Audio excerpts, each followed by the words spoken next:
I haven't heard from the sheriff. He's going to be here today. I talked to him this morning. Okay. We could start without him, but you know, we have a quorum. Yeah.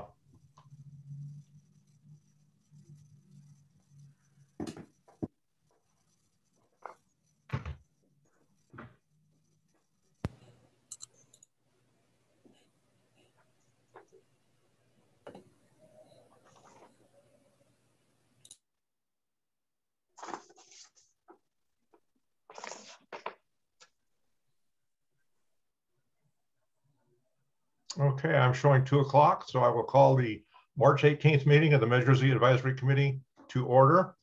First order of business is the flag salute. So if you join me.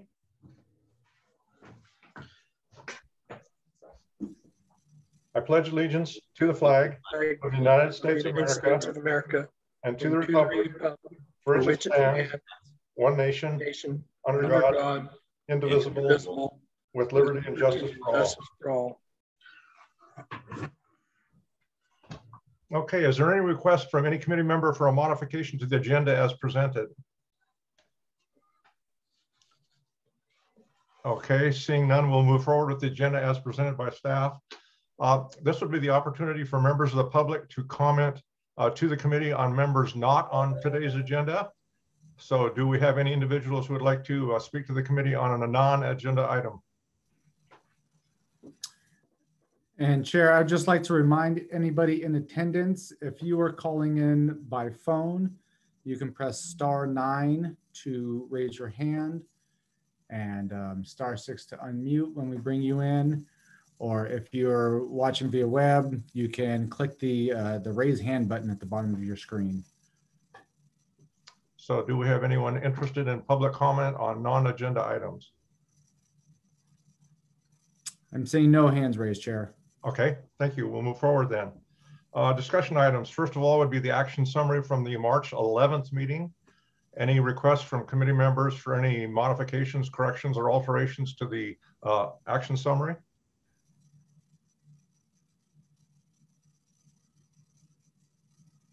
Okay, seeing none, Chair would entertain a motion to approve the action summary submitted by staff. We approve the action summary. A motion, is there a second? I'll second. Any discussion from committee members? Any member of the public like to comment on the action summary?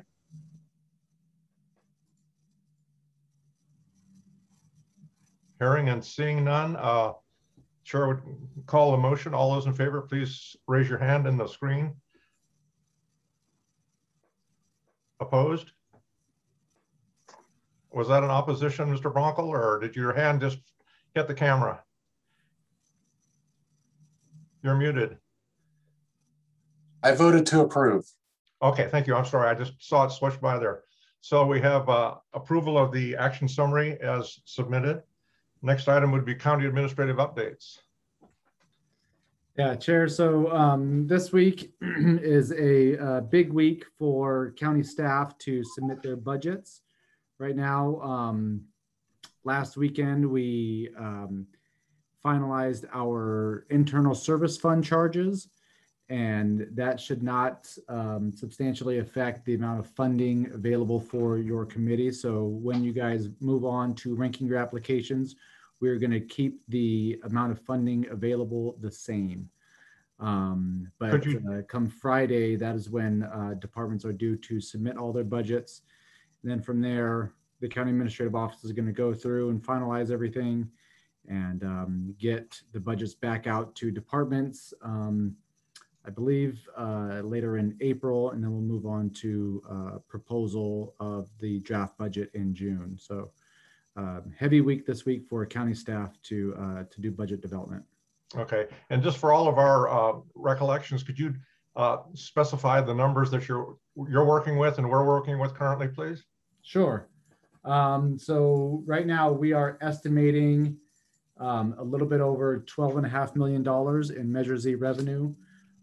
We have ongoing expenditures at $8.074 million, leaving $4.44 million for your committee to recommend for allocation. Okay, thank you. that concludes my staff report. Okay.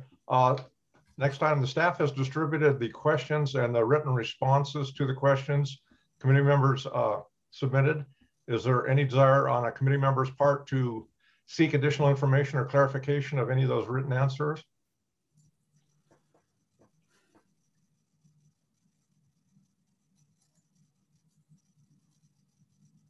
So do I take it everyone is satisfied with the written answers that were supplied to us through the staff? You're looking puzzled, Mr. Quincy. No, Chair, I'm looking at the agenda, and I remember talking about putting a future meeting schedule agenda item onto the agenda, and I don't see it here. Yes, I remember you and I communicated with that, and now that you say that, I'm noticing the same situation. What's your opinion about that issue, since in fact it was not apparently? Let me ask another question. In the agenda center that's part of the normal county process and so on, I noticed an agenda in a little bit different format, and there was also a media button option and so on. Is it possible that the agenda that we're using for this link is slightly different than the one that was in the agenda center? No, the meeting that's in the agenda center is the one that we're looking at here on the website, and that was published out. But I don't see the discussion item for the future meeting schedule. I think you're correct. Yeah. So I mean, we can, depending on how far we get today, we can make sure to include that in next week's agenda. It didn't hit the agenda today, you guys. Okay. Just for everyone's clarification, Mr. Cole had made a request at our last meeting that we discuss this, and at the staff's suggestion, we were unable to discuss it because we had formally adjourned. So I had communicated a request to the staff, and he had acknowledged the intent, at least, to include that in the agenda. So it's simply an oversight on our part, and we will try to address it as expeditiously as we can. So having noted that, let's go back to the question of committee questions. Does any committee member have a question or need clarification of any of the written responses that we received that were forwarded to us by staff?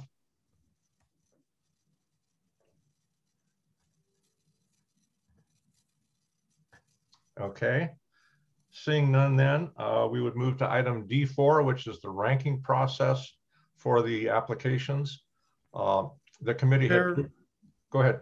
Sorry, Chair, before we move on from item D3, I think we should go out to public comment. Yeah, I was going to introduce the topic and then open it to public. The committee has had a relatively continuous process of ranking these based on a system where we put them into 3 tiers, and then aggregate scoring indicates the highest ranked, and we build a complete list of all of the applications as far as our priorities for what we believe to be the appropriate funding from the Board of Supervisors. Do any members of the public wish to speak to that process or to any particular issue or application that we received this year?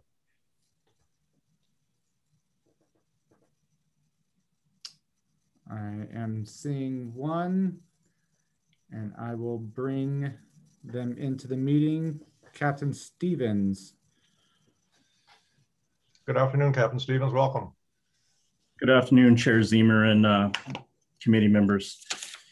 I would like to just take a moment to address any concerns the board may have in regards to the article that was released yesterday and our application for Measure Z funds. I want to start off by reiterating Chief Watson's statement yesterday that the content of the communications among the named officers was unprofessional, disturbing, and profoundly upsetting. As reported, we have initiated an investigation into this matter.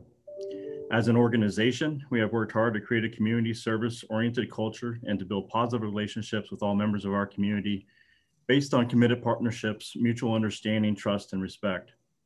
We have been asked if the officers named in the report are members of CSET or MIST, and they are not.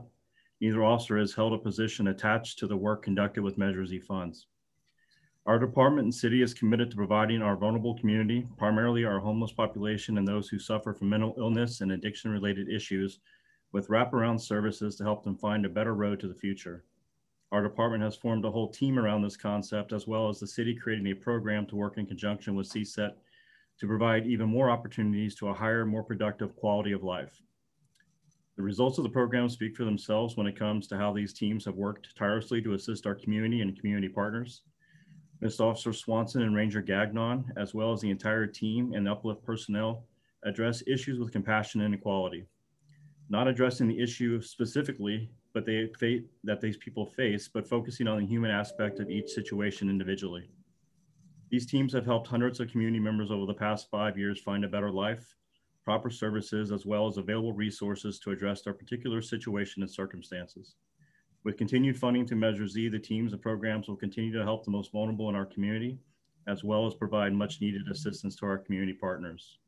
I just want to thank you for your time today and say I appreciate the work that all of you do on this committee and in our community. Okay. Thank you, Captain Stevens. I do have a question just for clarification. It's maybe a fine point, but it might ultimately be of merit and material to our discussion.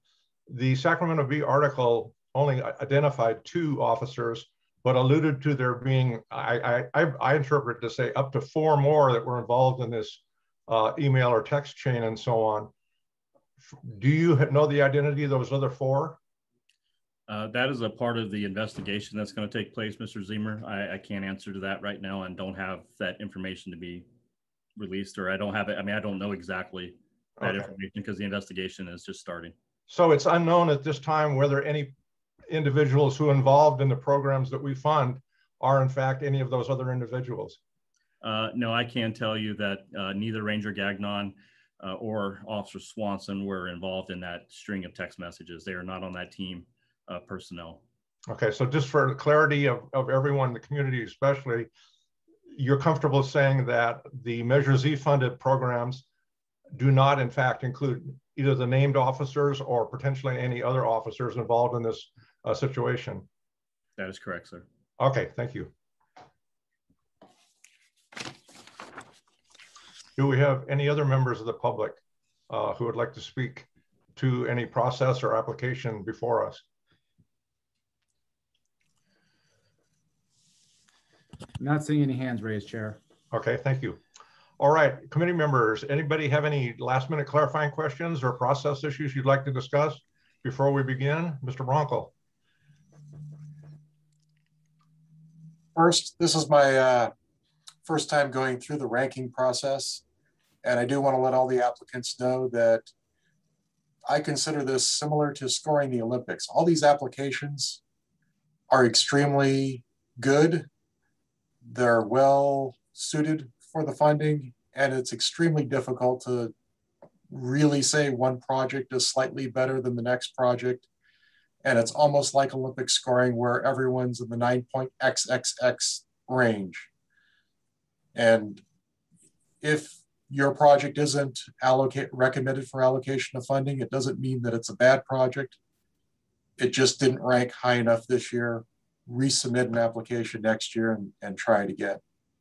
With that being said, I would like to get a clarification from Sheriff Hansel on one of his agenda items, which is for the body cameras.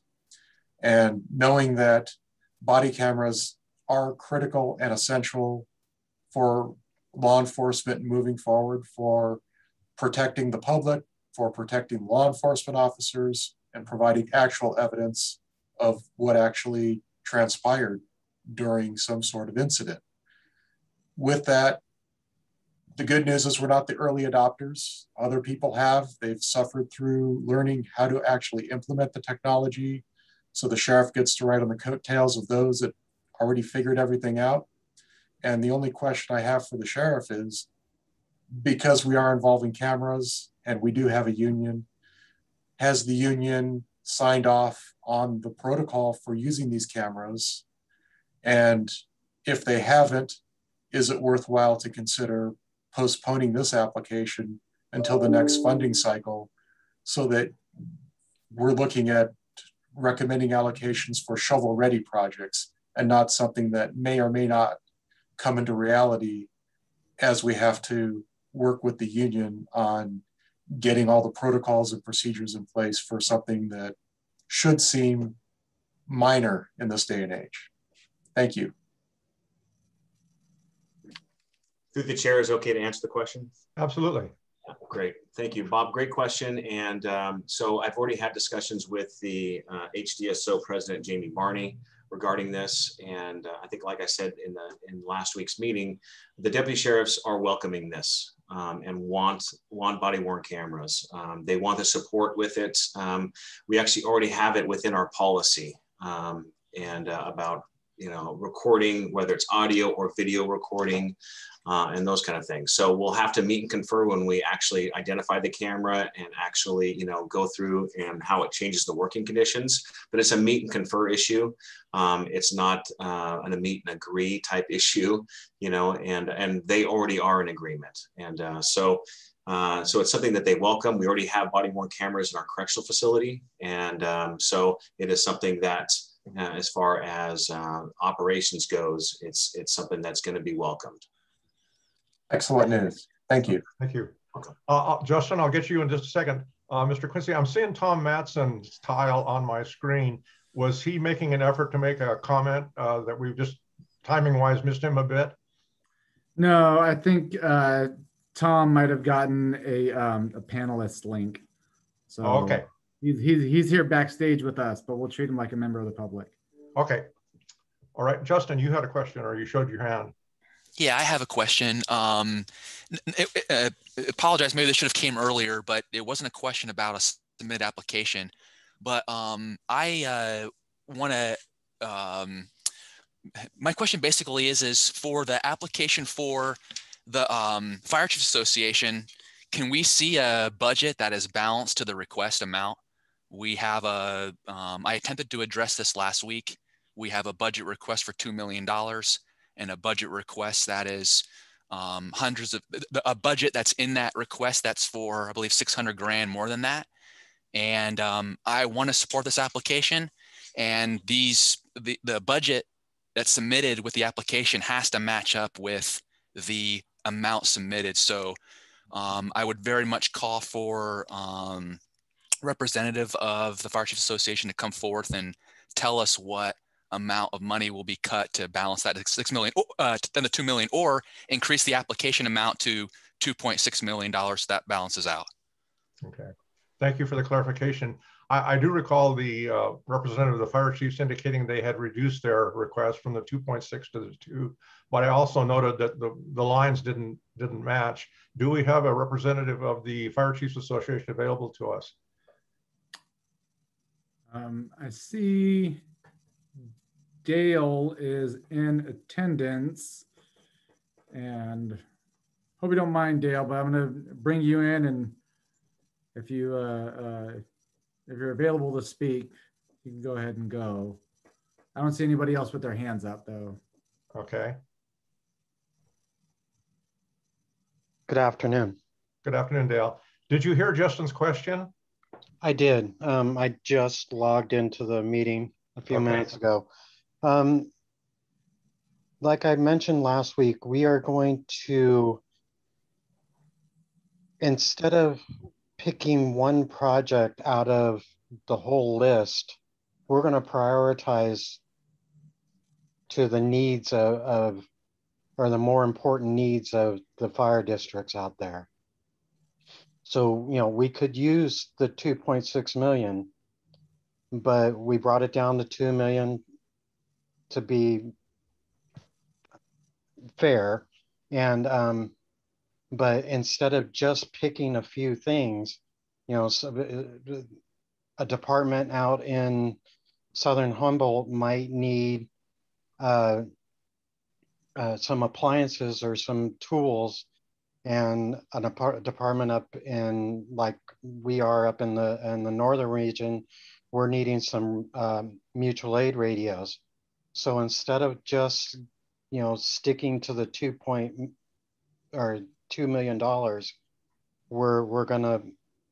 we left it flexible for us to get what is needed for this year. Okay, I'll have to say, from my perspective, that answer isn't responsive to the question. When the budget you submitted is 2.6, and then you indicated it to us in your previous comments last time that you were reducing it from the 2.6 million to the 2 million, the committee has always taken a pretty, I'll say, rigid viewpoint that budgets had to be delineated. The reason being, quite frankly, that we didn't want the situation where we approved an application based on the assumption that it would be funding certain elements and then find out after the fact that it, in fact, had been redirected. Are we not communicating our concern to you clearly? No, it was my thought that it is so hard to pinpoint just one thing like we did last year, which was extrication tools. And yet there was a department out that needed, it needed something else. And so I get where the committee is at, but it's just, it is so hard to satisfy the needs of Northern Humboldt to Southern Humboldt that we tried to leave this a little bit more flexible for the Chiefs Association. And once again, we will use all of the money for tangible items, not and I can come back to you guys with a full report of what the money is spent for next year. If you want us to pick a $2 million full out amount budget, I can do that, but then it might leaves it tough for us not to be flexible to meet everybody's needs. Okay, Sheriff Hansel? We've been in this situation before, and so what I would do is I would recommend for the Fire Chiefs Association to reduce, they reduced their fund by roughly 23.5%. And so what I would do is I would go line by line and reduce every ask by 23.5% to get to that 2 million. And that's where I would urge Dale to basically say that to the committee, so we know exactly line by line what each thing is we're voting on today. That's would be one of my recommendations. If you can't say one way or another what thing's going to be reduced, then that would be my recommendation. Okay, I can make that change. Okay, so for sake of clarity and for record keeping on behalf of the staff, do I understand that the fire chiefs are taking the opportunity at this point in time to reduce each of the subcomponents of their budget by 23.5% to result in an overall total of items that are right in the $2 million range? Is that your intention? Yes. Okay. I see hands. Mr. Cole. I think on this specific application, we're going a little overboard in how we're trying to view their application. They've said they've got an application for 2.6 million. They're only asking for 2 million. And what they're asking for with that is the flexibility to decide how they spend that 2 million across $26 million in need. And I think for us to try to dig in and make them be more specific, it really hampers how they're able to use this fund. And I would really stress us to leave this application as is. Okay, Mr. Bronco, I think you were next. In a similar light to what was just said, I'm looking at this that we were offered a complete list of projects. We'll call it 1 through 20. There's only funding, say, for 15 of them. As long as we approve and agree that the slate of 20 projects is appropriate for the use of Measure Z funding, I personally do not find a problem with approving the project list of 20 projects, knowing that only 15 of them would get funded, and leaving it up to the Fire Chiefs Association to determine how they wish to slice and dice and award the projects within that broader context. The committee's given full knowledge of every project it's going to be. If the fire chiefs do not deviate from it and only fund the projects that are on there, I'm not seeing a problem on my end. Thank you. Okay, Mr. Binder.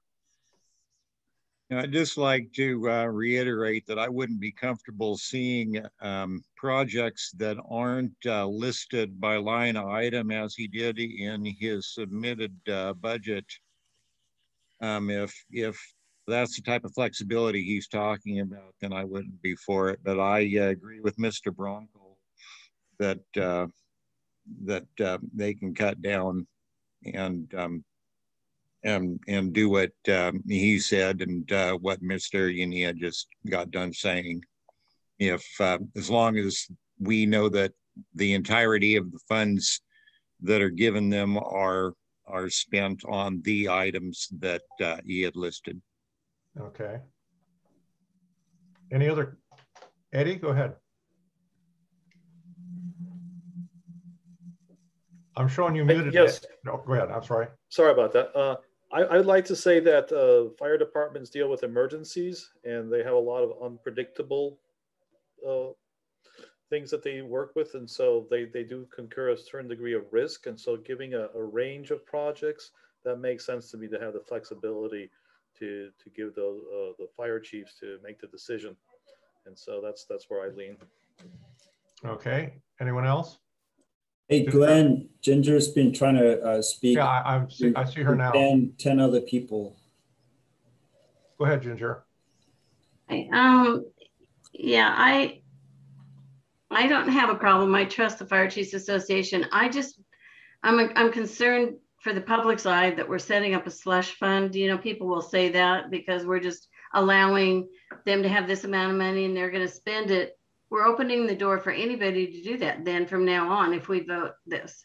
If we don't ask them to give us more specific information, because whether it's 2 million or 150,000, we can't just say, well, we trust you. And at the end, you know, we do trust them. We trust everybody, but I'm just saying it's setting a precedent that could be seen as kind of uncomfortable for me.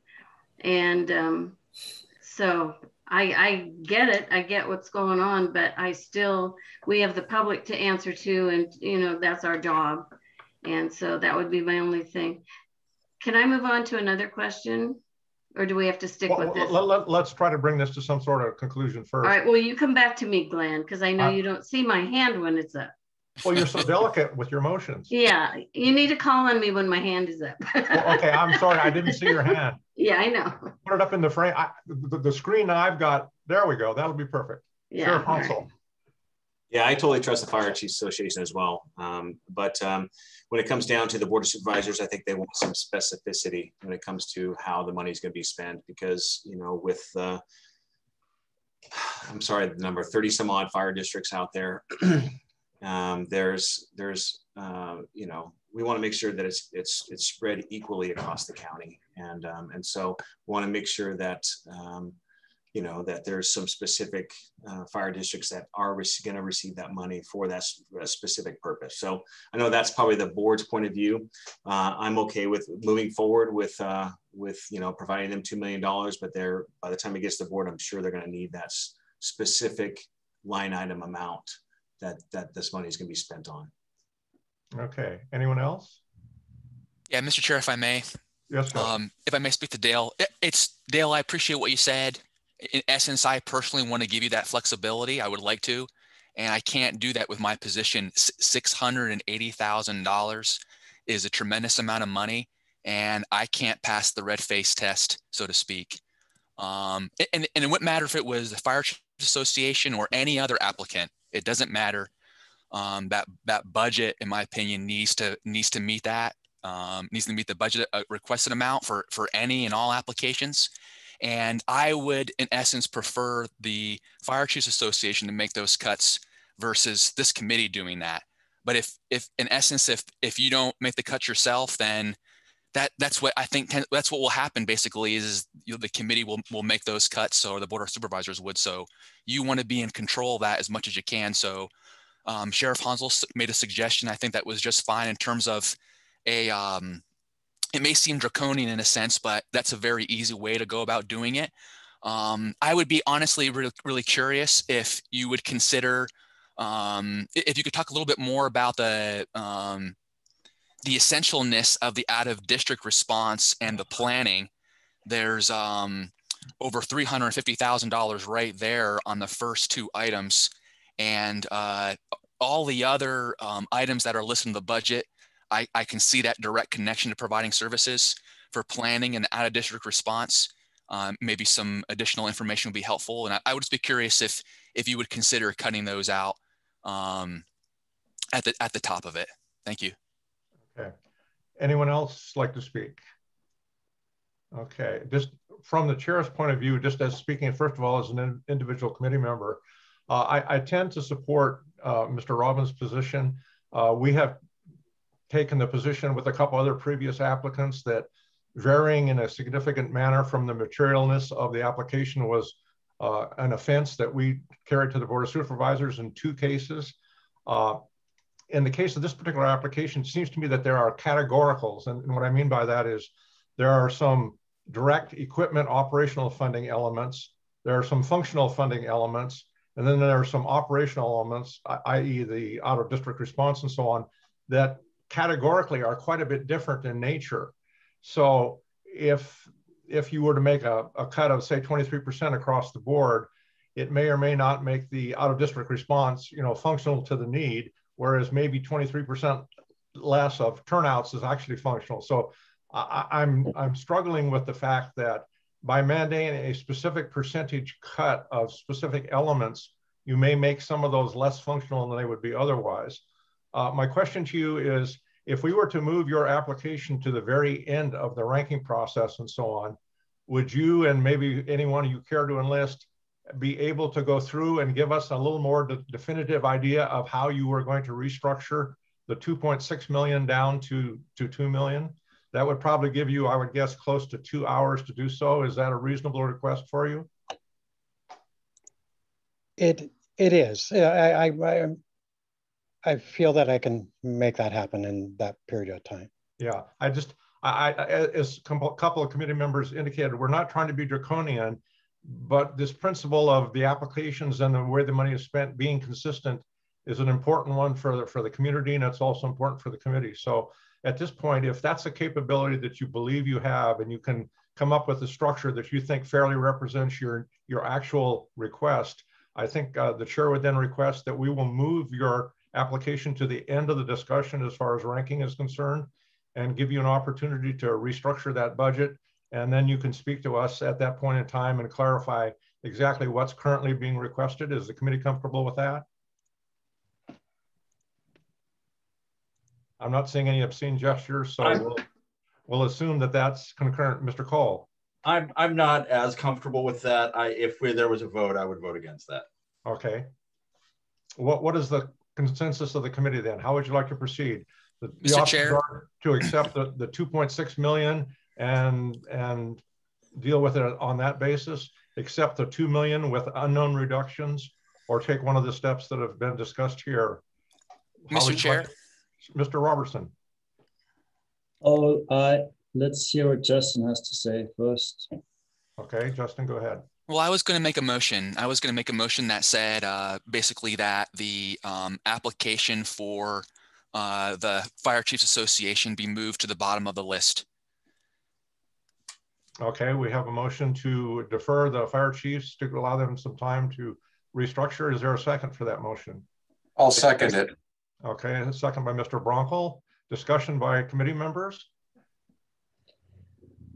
Mr. Robertson.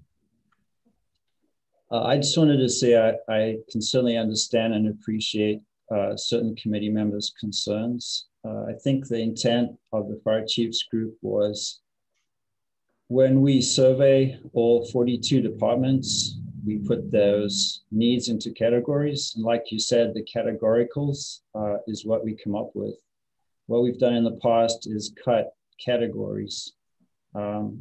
We can't simply eliminate 23% from every category. For example, the out-of-district responses are a pretty fixed amount, and there's no way to reduce that. It is what it is. Similar to the planning, and now similar to the dispatch services. So it's not that simple. But I do understand the public trust issues you've brought forward. And even though our intent is pretty clear to deliver the best return to the districts that need the funding, I think that the suggestion to leave it to the end of the ranking and allow Chief Unia to, I guess, provide you the reductions that you're asking for in line with everything else is reasonable. Okay, other committee members? Mr. Binder. Oh, that's Binder, Chair. I would love to be the sheriff, but I'm just an old retired fire chief. Okay. Anyway, I don't suppose there would be any way that we could see this in print. Yeah, I could. Here, let me go ahead and share my screen and see if you guys can check it out. Okay. I meant after he makes his modifications. Oh, I'm sure I could email it to Sean and Quincy and. Yeah, but if the motion passes, let's go ahead and allow him the opportunity to modify it if he has the capability to provide it in written format and relay it through the staff. Then we'll do that. If not, we'll allow the staff to just share their screen and note the modifications where they exist. I think that'd be the most efficient way to approach that. Any other? Okay. Yeah, I'd be more comfortable with that. And I think that the public would be too. Okay. Any other committee comments? Any members of the public like to comment on this proposed motion?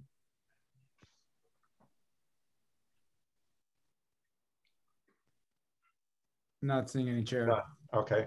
All those in favor of the motion to resequence the rating process, allowing the fire chiefs to go to the end of the process to give them their opportunity to tune up their application budget a little bit, please show your affirmative hand in the screen.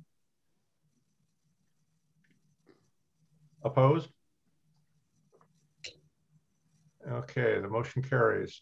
So we will move the fire chiefs. Go ahead, Mr. Glenn, I just kind of want to vocalize some of these votes just because we're on Zoom. I saw 8-1. Mr. Cole was opposed. That was what I perceived to be the case. Okay. All right. So we will move the fire chief's application to the end of the process as far as ranking is concerned. If you could take a look at it and do what you can to try to address the committee's concerns and then get back to us, that would certainly be appreciated. All right. Thank you. Okay. Ginger. Okay. Let me see. Am I muted? No. I had a question, not about this one, right? We're moving on. So yes. I have a question for the sheriff on the Trinidad halftime deputy and the halftime SRO for Eureka City Schools. You indicated at the last meeting that that would have to come at the second half of the year because you didn't have enough deputies. So I'm thinking that at mid-year, you could go back and ask for that money because there's always money at mid-year rather than, I'm thinking I'm going to vote on a number 2 or give them each a 2 because we don't have anybody for them right now, but you will probably by January. Am I correct in that? You are correct. I think that's a fair assessment. And as we've seen as a past indicator, mid-year budgets, there's always some leftover Measure Z money, and that I would be advocating for those to be funded mid-year as long as we have the personnel. So, and I think we're not going to have those personnel by July 1st, but it's likely, could be in January 2022. Okay, so that'd be like 150,000 total or something, 160. Okay, thank you. Just a little further clarification. We had a discussion, and I believe as far as the Lolita application was concerned, you gave a similar response that there had not been communication between that applicant and your office, but that there was a third-party situation developing that might address that need. But in the context of the application, the sheriff would not be able to offer that position as well. Am I correct in understanding that?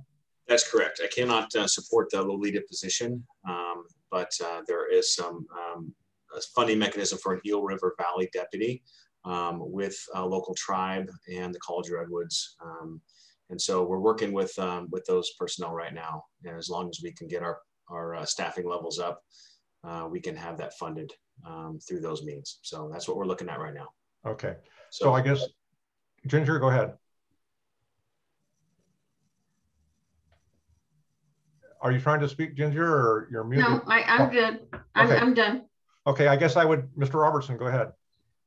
Just to ask a perhaps stupid or ignorant question of the sheriff, just so I'm clear, when you say that you aren't able to fund those, that means that that particular item is not feasible at this time. Understood. Thank you. That's correct. Yes. Okay. So I guess I'd ask all committee members to take note of the conversation we've just had in reference to those particular applications. Any other clarifying questions committee members would like to make before we begin the ranking process? Okay.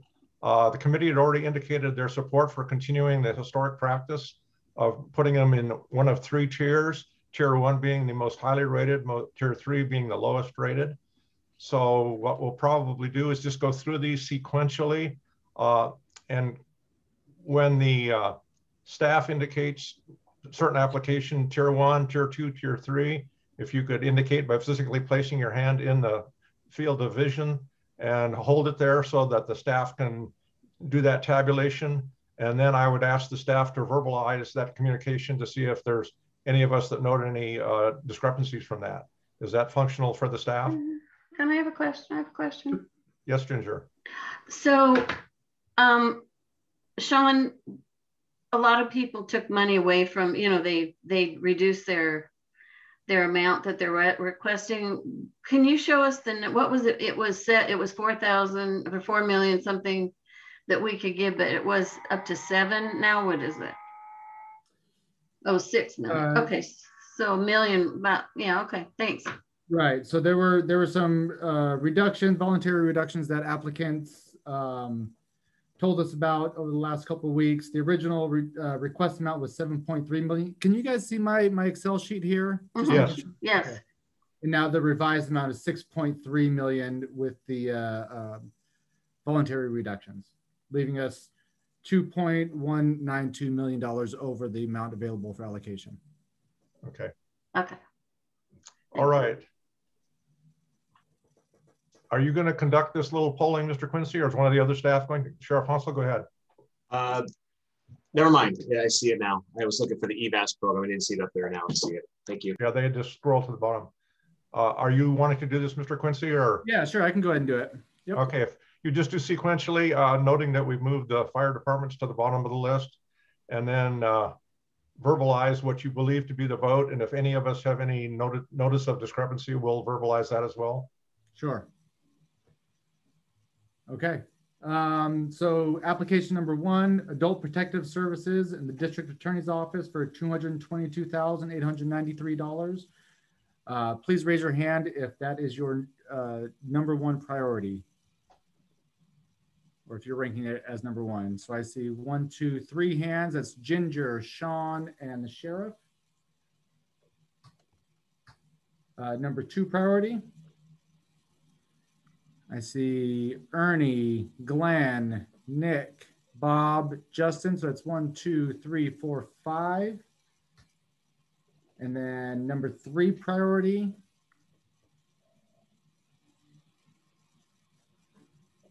Let's see. I'm missing one of you. Scott. I didn't hear my name called for number 2. Scott, you were number 2. There you go. Okay.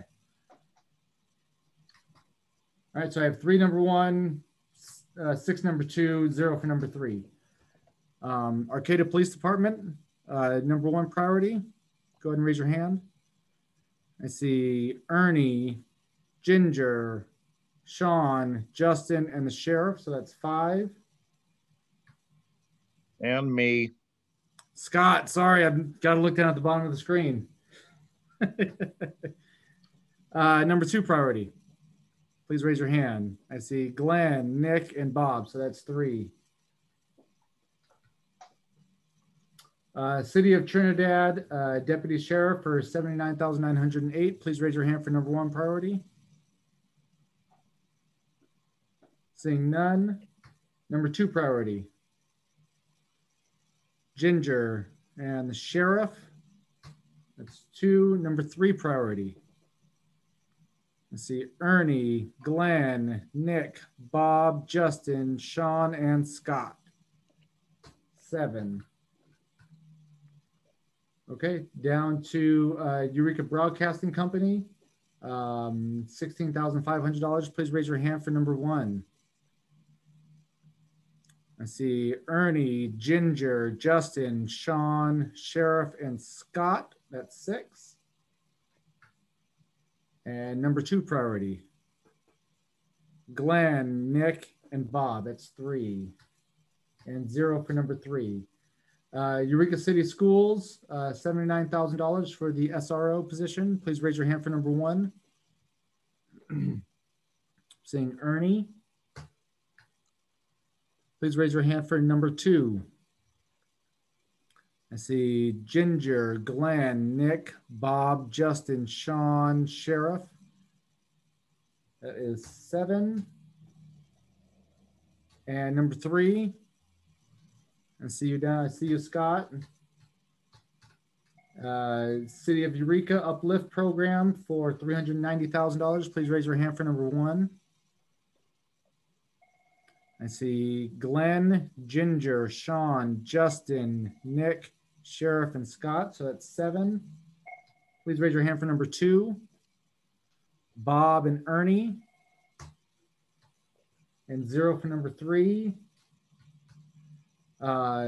Fortuna Police Department, $173,000.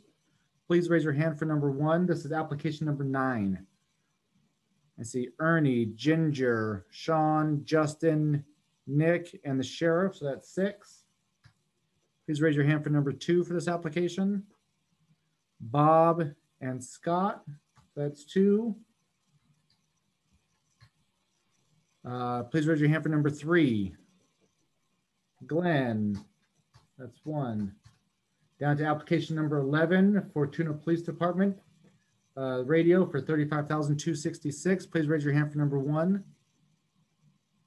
I see Ernie, Bob, and Scott.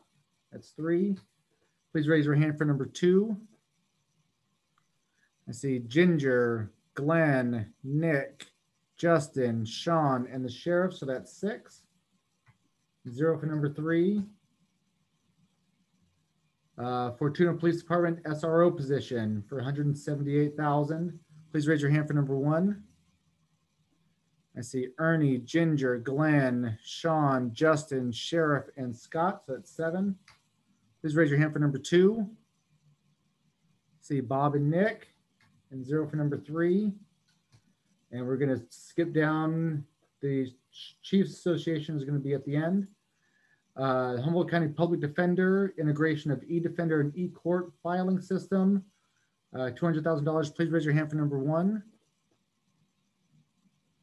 I see the sheriff. Please raise your hand for number 2. I see Ernie, Ginger, and Sean. That's 3. Please raise your hand for number 3. I see Nick, Bob, Justin, Glenn, and Scott. So that's 5. And application number 17, Humboldt County Public Works chip seal, $125,000. Please raise your hand for number 1.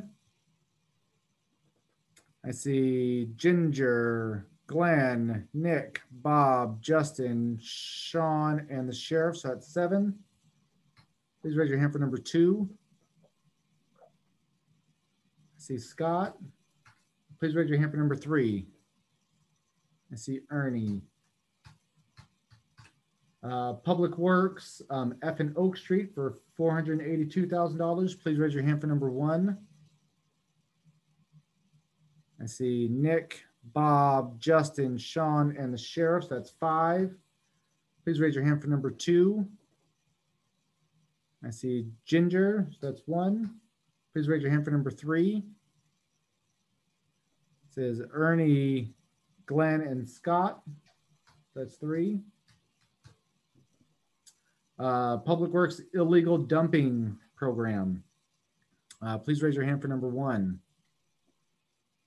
See, Ernie, Ginger, Glenn, Bob, Sheriff, and Scott. So that's 6. Please raise your hand for number 2. I see Nick and Justin. And please raise your hand for number 3. I think I'm missing one. Oh, I see Sean. There you go. All right. Public Works, the public service announcements for 10,000. Please raise your hand for number 1. 0. Please raise your hand for number 2. I see Ginger. And please raise your hand for number 3. I see Ernie, Glenn, Nick, Bob, Sean, Sheriff, and Scott. So that's 8.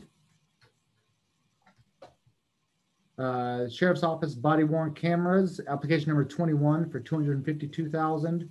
Please raise your hand for number 1. See Ernie, Ginger, Bob, Sheriff, that's 4. Please raise your hand for number 2. See Nick, Justin, and Sean, that's 3. And please raise your hand for number 3. I see Glenn and Scott. Application number 25, Sheriff's Office Dispatch, 324,988. Please raise your hand for number 1. See Ernie, Ginger, Bob, Justin, and the Sheriff. So that's 5.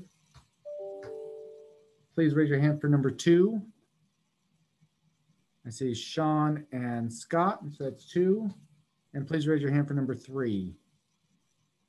I see Glenn and Nick. Application number 23, Sheriff's Office radio infrastructure for 542,000. Please raise your hand for number 1. See Ernie, Ginger, Bob, Justin, Sean, and the Sheriff. So that's 6. Please raise your hand for number 2.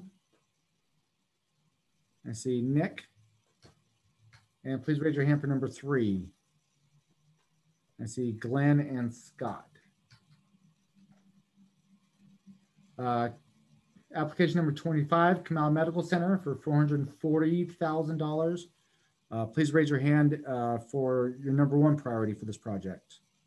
I see Ernie, Ginger, Glenn, Nick, Justin, Sean, Sheriff, and Scott. So that's 8. Please raise your hand for number 2 priority for this project. I see Bob. Lolita Community Chamber of Commerce, $500,000. Please raise your hand for if this is a number 1 priority for you. See 0, please raise your hand if this is a number 2 priority. 0, please raise your hand if this is number 3 priority. I see 9. Redwood Parks Conservancy, application number 27 for $85,250.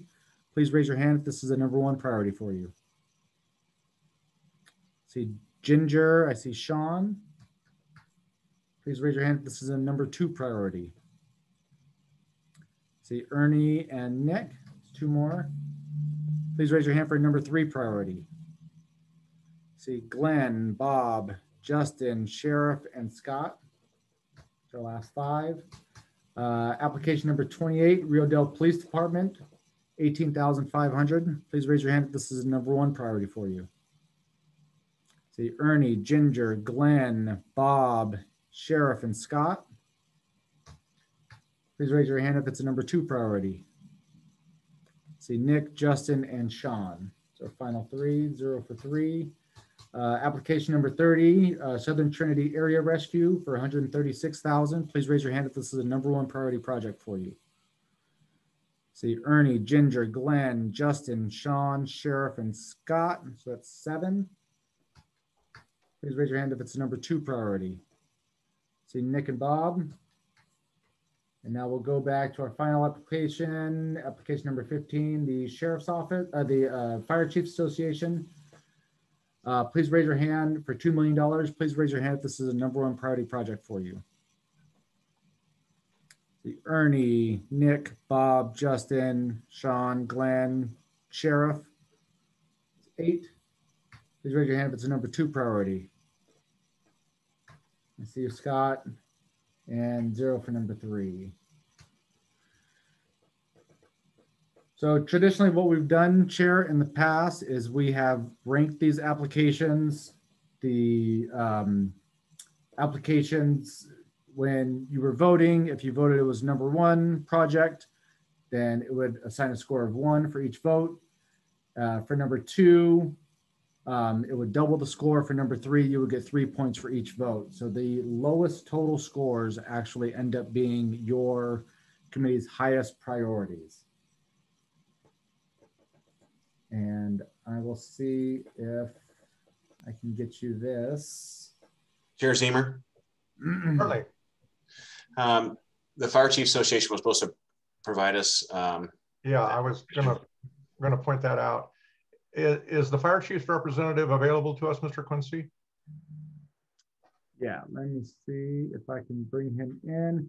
He's actually not, I don't see Dale in the meeting anymore. Was there an email sent? Oh gosh, now you guys are going to see my inbox. I thought that we said he had 2 hours. I mean, there was some. I was trying to suggest going to the end of the meeting, which. Yeah, so it's not fair. He went off to do his thing. You know, yeah, we gave him 2 hours. Yeah. Sean, in the meantime, there is a question in the Q&A chat. Oh, STAR offered to reduce their amount by $10,000. Okay, Who did? I don't see it in the spreadsheet. Sorry about that, Brooke. Oh, geez. Now this is.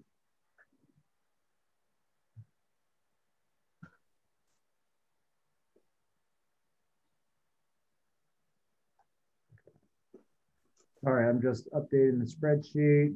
Okay.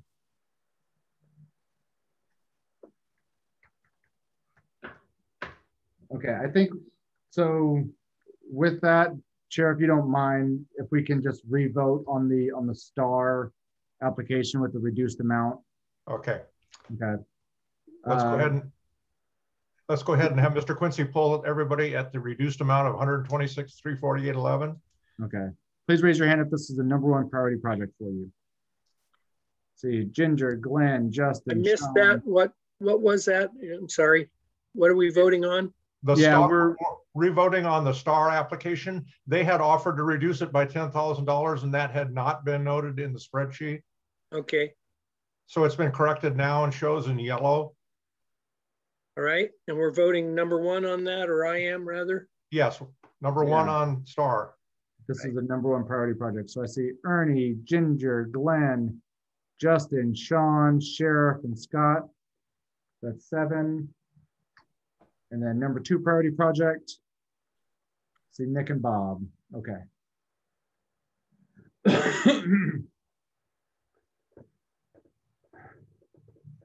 Okay, we have a little bit of a procedural issue that the committee needs to make a determination on. We did suggest to the fire district's rep that he had 2 hours or thereabouts to reconfigure his application. There's been varying positions taken by committee members. I guess my first question, just try to clarify this. Does anybody feel that their vote might potentially be changed based on the reconstruction of the fire district's application by the fire representative? Or do you feel that your vote is going to be consistent with the one that you just gave the staff? Sheriff?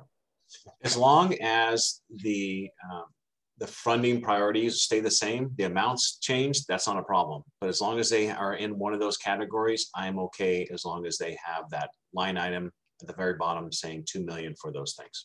Okay. Any other committee members like to make a position known or have a question? Mr. Chair? Certainly. Yeah, just I feel the same way that Sheriff Hansel expressed himself. As long as it's $2 million and it balances out, then I won't change my vote. Thank you. Okay. Ernie? Yes, we just need the bookkeeping details so it's apparent to the public what's happening. Yes, our goal is basically, we've always taken a pretty rigid posture that your budget and your request have to align. And unfortunately, that was not the case with this particular application. So we're doing it, I guess, a little bit of a housekeeping, but also trying to reinforce the principle that your budget has to be reflective and truly demonstrate what your intent is, so that number one, the committee members can reasonably, rate the application, and number two, the public can have a clear understanding of what's being funded by the Measure Z element. I would like to reiterate what Mr. Robbins said. I'm comfortable as long as the categorical sequence stays the same. And the second part of that would be that no new category is added that was not present in the original application. That way I feel like there's consistency in our process, and we've kind of enforced the principle of transparency and trying to represent clearly what the application is addressing. Comments from Mr. Cole? I just wanted to throw into a discussion about the intention of this application. From my point of view, I really felt like the intention by the Fire Chiefs Association was to put together their application at the 2.6 million and then preemptively say, we're willing to reduce our budget. So they were giving the committee extra information rather than coming in at today's meeting or last week's meeting and say, we're going to reduce our application by $600,000. And that's why I voted against moving this application, because I really felt that the intention and the information was present. Now, yes, I'm all for balancing the budgets and making sure everything's in the right spot, but I wanted to recognize what I felt the intention of this application was. Okay. Other committee members? Bob? Two things. First, Glenn, I agree with your recommendations. I think it's a good way to go ahead and move forward. And I think we'll actually have the answers sooner than later. In the chat box, it appears that Sean has been emailed an updated budget. Okay. Mr. Robertson, is that factual? Yes, but I think you're asking Mr. Quincy. Okay, so it's also been forwarded to Mr. Quincy? I haven't gotten anything yet, Chair. Okay. Can you forward the email you received, Mr. Robertson, to Mr. Quincy so he could represent it to us on behalf of the staff? Yeah, he was copied in the email I received, but I can forward it again. Yeah, it might just be taking a second to travel through the interwebs. Okay. Mr. Chair? Mr. Robbins. Yes, can we see the list that Sean had up earlier that show the results of our voting? Yeah, certainly. I was hoping to give the staff with this discussion just a little bit of time to structure that spreadsheet to show, they've been able in the past to structure it to show how far the money's going, how deep in the list, basically. And I assumed that they were trying to accomplish that, and I was just trying to give them a little bit of time. So could we just hold off a review of it until they're able to do that? And that way we'll have more complete information about how far the list goes as far as the allocations are concerned.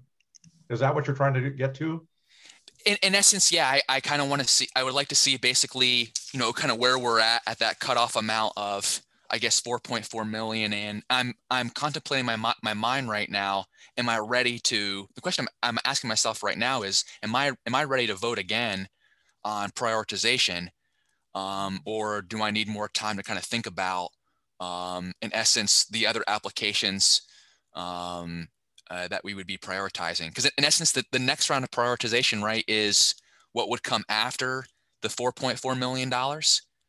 Well, what we've done traditionally is for those applications that received equal numerical ranking, in this case, I'm at the portion of the spreadsheet, the Fire Chiefs Association and Kimwa Medical both have 10 points. And so we have traditionally taken those that had equal scoring and did a subsequent ranking so that the Board of Supervisors and the staff knows. As an example, I see we have 4 with a 12 ranking. We would take the 12 ranking group and then prioritize those as well, because at some point, one of those is going to be in and one of them is going to be out. But I was... Thanks, Chair. No, that makes sense to me. I appreciate it. Yeah. I think the spreadsheet has the capability to show the cutoff point based on the rankings that we've developed. so we know where the in and out line is, and that would be the first discussion. And then the second discussion is, let's take those of equal ranking and do an internal prioritization of that specific group.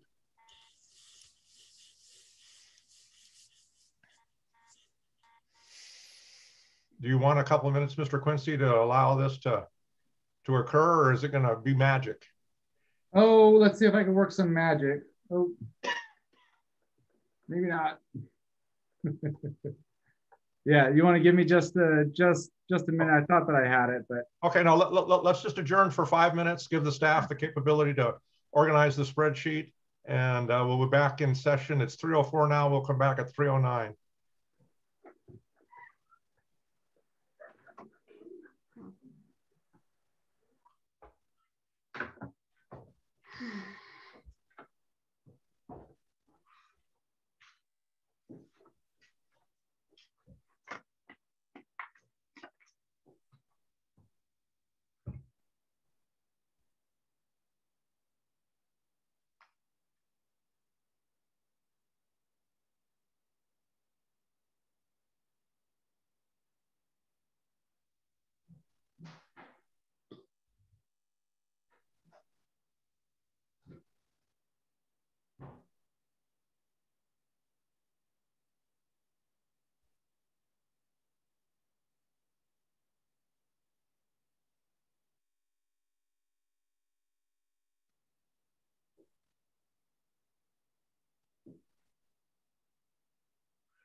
Hey, Glenn, I've got an off-the-wall question for you. Okay, I'll have you an off-the-wall answer, hopefully. Great. What does CAO stand for? It's lost my mind. County Administrative Office. Okay, thank you very much.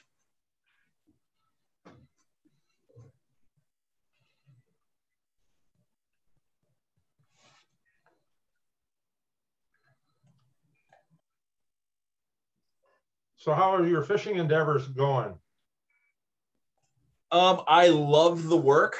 It's been a great experience, but there is very little crab out there. I was going to say I don't follow it, but just from what little contact I've had, I thought it had been a very tough year. Yeah, it was a hard. You know, I get like I'm very grateful for the opportunity because I got to learn a lot about myself and get a lot of experience. But as far as being able to make money, it wasn't really there. But you know, so I'll take the experience and I'll run forward. Well, maybe have a good contact for getting fresh crab in the future. Oh, absolutely. I found out who has resale licenses and kind of what that looks like. And, you know, for a moment played with the idea of opening a fresh market and trying to develop a secondary market in the area outside of the wholesale market. Yeah, with bocce's going away, I would think, and Mr. Fish going away as well. Yeah. You have to go to Fortuna or McKinleyville now if you want to get any fresh crab. I guess there's a couple of guys that do sell it off their boats, you know, at the marina. But that was, I know Scott, the guy that had Mr. Fish, it was 80% of his annual revenue, you know. Yeah. And it's, you know, I even bought a few off the boat and sold them through my business, just as a delivery service, which was a ton of fun. But when we were only bringing in a fraction of the haul, I just felt bad taken from that. Yeah. And because they're like, oh, we'll give you the dock hand or the deckhand discount. And I was just like, no, just make your money because there's nothing there. Yeah. But fortunately, I was able to reopen the restaurant yesterday. Good. So I'm kind of back into that focus and bringing that world back. Well, good, good. Congratulations for surviving. Thanks. I appreciate it, and I'm grateful for our community because there's a lot of people that want to help. Good, good. Nice to hear that.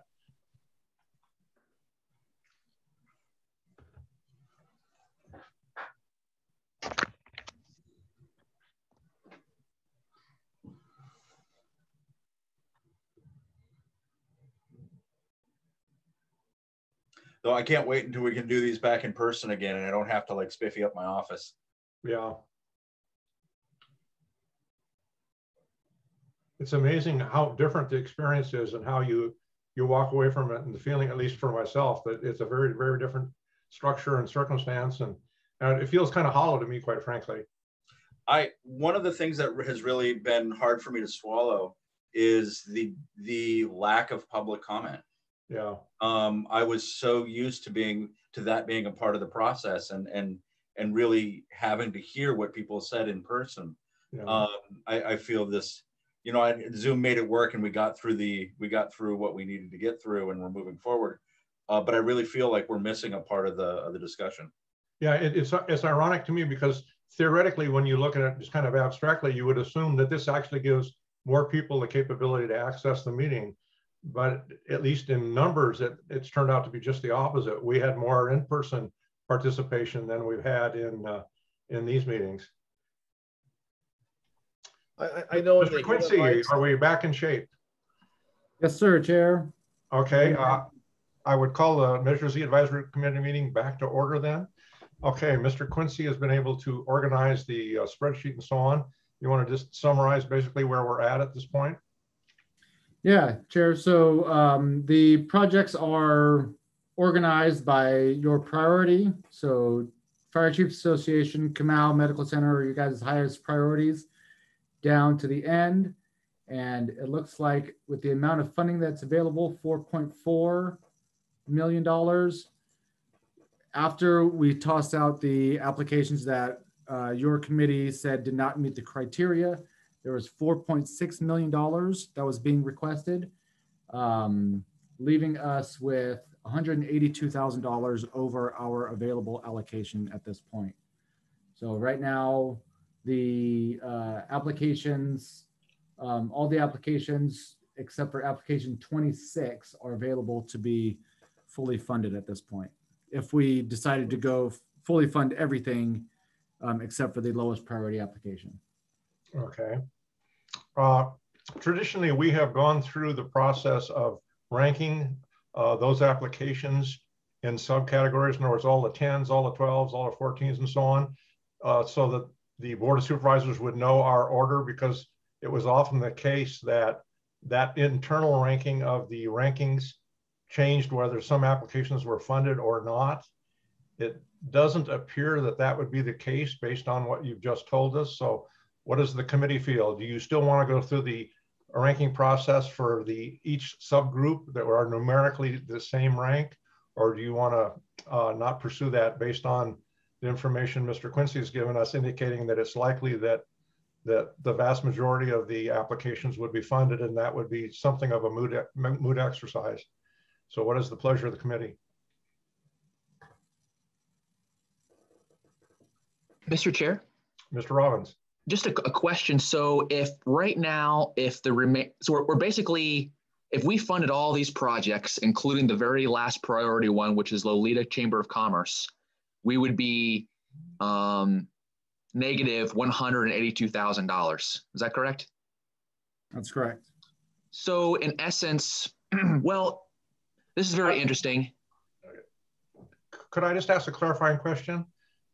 Perhaps I misunderstood Mr. Quincy, but when we began discussion, I thought I saw a number roughly 6.6 million was the totality of the applications. Did I misunderstand that? Yeah, Chair, that was just an error in my formula. That was including all of the applications that had been moved out also before. Oh, okay. I was trying to reconcile the 4.6 and the 6.6. Right. And so are we confident at this point that, as shown on our screen, this represents a correct valuation of the applications we've graded? Yes, I'm confident in that, Chair. Okay, and the 6.6 that we were talking about earlier included applications that were not eligible or deemed eligible by the, okay. Right. So that takes us back to the question I raised to the committee. Do you want to go through the internal ranking process in each subcategory, or do you want to suspend that based on the fact that it's essentially a moot point? Mr. Chair, one comment I would have to make is if my math is right, if I take the last application, 500 grand, and subtract the negative amount, 182,000, that would leave 317,000 for the community, for the Loleta Chamber of Commerce application. And not that I want to propose eliminating that entirely, but in my opinion, that $300,000 would be better served with road chipping work, and to put that back into Department of Public Works application for road chipping, okay, versus towards Loleta. Okay, Ginger first. Am I on? Yeah. So the one for Loleta, Justin, the sheriff said he cannot fund a position at all. And the chamber, I think we talked about, is a paid membership kind of thing. You know, if you're, and we've had people in the past, chambers in the past, but we haven't funded anything that's a member funded agency. So, you know, we've offered to help them. I'm going to help them. There's several agencies that are going to help them anyway. And they were just curious to know, you know, they saw this as a funding possibility. And so even if we wanted to fund them, the sheriff can't help them out. And there's other people, you know, that we can help them. I just wanted to point that out. Well, and Ginger, and I appreciate that. And that's exactly why I'm saying, you know, either in essence, that could be, I would support that remaining 317,000 going to the Fire Chiefs Association or going towards the Department of Public Works application for chip sealing. Okay. Nicholas? I kind of echo part of what Justin's saying.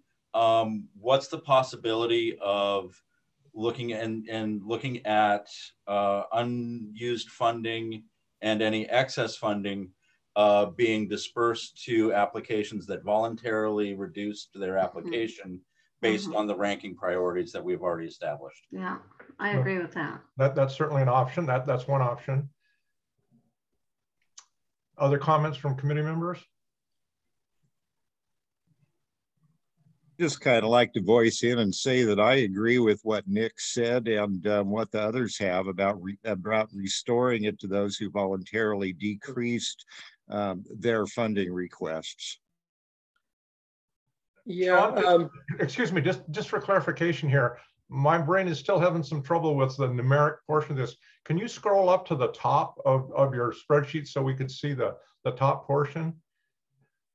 Sure, I'm up there right now. Okay, thank you. I'm still having trouble thinking we can get all of this for 4 million. 2, 4, 8. I'm not doubting the magic of Excel, but I don't know in my brain, maybe I'm still stuck on the 6.6 problem, but.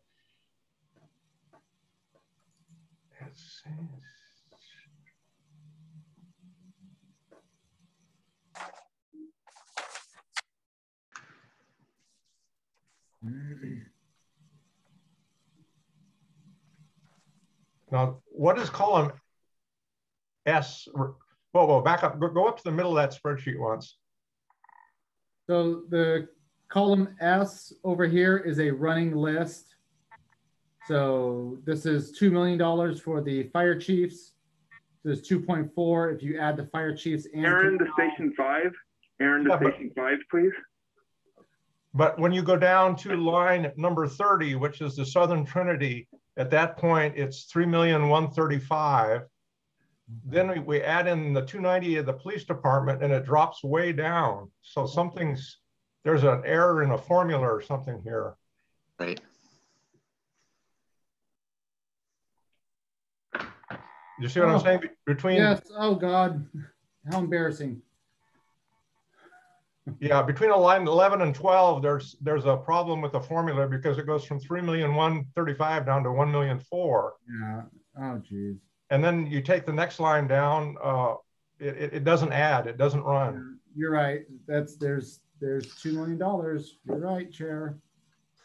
Sorry about that. Thanks, Glenn. Oh my God. Good catch, Glenn. Let's do this. We're not trying to put you on the spot. Let's take another 5-minute adjournment, give the staff a little time to off screen take a look at this, because like I said, it doesn't add to me. Oh. So I'm gonna go off screen to hide my embarrassed face. No, that's not at all. It's just like I said, the numbers just didn't run to me. So it's 3:19. We'll reconvene at 3:29. We're going to take a 10-minute recess and give staff time to reorganize this a little bit. Thanks, Chair.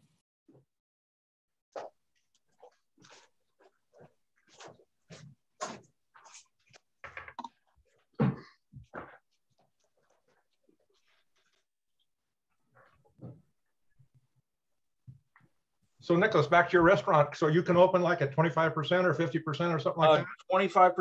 And then I've been able to add another like 12 to 16 guests outside, weather permitting.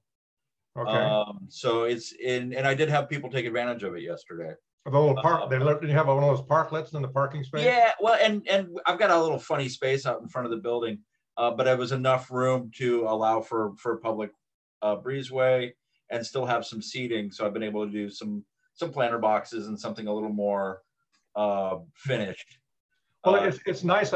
We've gone out just a couple of times and chatted with people and stuff. And I think in a perverse way, I think this may ultimately turn out to be a benefit down the road. I know you suffered significant losses, but people have come to cherish those experiences in a way that I think they hadn't before. And I really think that like that outdoor, there had been a kind of a bias against outdoor dining in Humboldt County simply because of perception of weather. And I think that's changed. In the summer, I think it's going to be very viable. Yeah. And create a different sense of community, different sense of activity and event that's going to live on beyond COVID. And I'm looking forward to seeing what that looks like. Yeah, in our limited experiences, I've really noticed people tending to be more appreciative and social with people they don't know. And like I said, just kind of cherish the experience and stuff. So my maybe naive hope is that will prevail over a long period of time. I'm with you. I'll take that hope. You've been pretty quiet, Eddie. You haven't said much. No. Well, I'm here to listen. But I'm curious to the alcohol rules, because now you can drink at restaurants outside, and will that change? I mean, I know in other places in the world that's very common. So I'm hoping that we keep that change. So I've had a good conversation with the ABC about this one. And they've been able to extend basically catering license to brick and mortars that will extend through the period of COVID.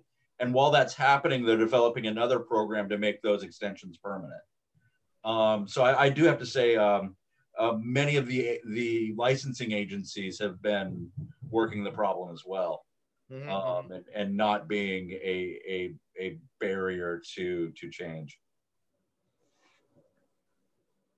Well, good. We're happy for you.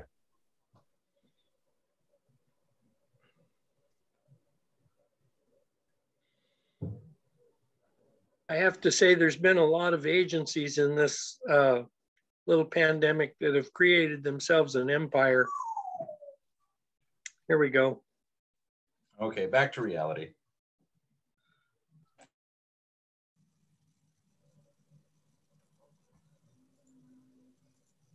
What time did you have? I said 3:29. And I guess for public disclosure purposes, we better stick to that in case somebody in the public stepped off and wants to participate.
Sean, could you scroll clear to the bottom of that list for a second?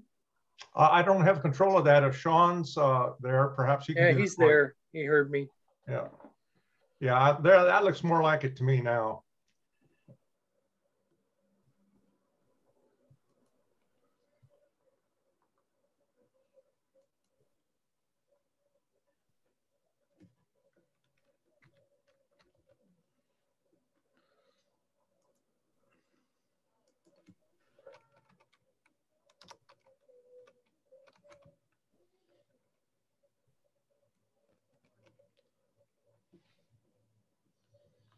It still doesn't look right. What are you seeing, Sean? Well, I have,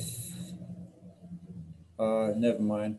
Well, I have 5 1 votes for the sheriff's dispatch, but it's a lower priority than the EVOS that has 3. I don't know how they're aggregating it.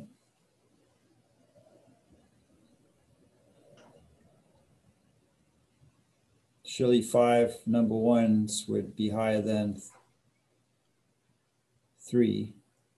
Yeah, what it should do, you should take the tier number times the number of votes and then add total those. So 1 times the number of tier 1s, 2 times the number of tier 2s, and 3 times the number of tier 3s. If you add those, you should get an aggregate number that reflects the ranking. Are you seeing that that's not the case?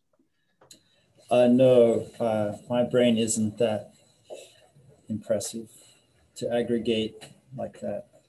Okay. But So I can stare at it for a few more minutes. Maybe I could figure that out. Okay. We've got 3 minutes until we told the public we'd be back. So we'll just hang out for 3 minutes and then we'll take a look again and see where we're at. Oh my God. Okay. So.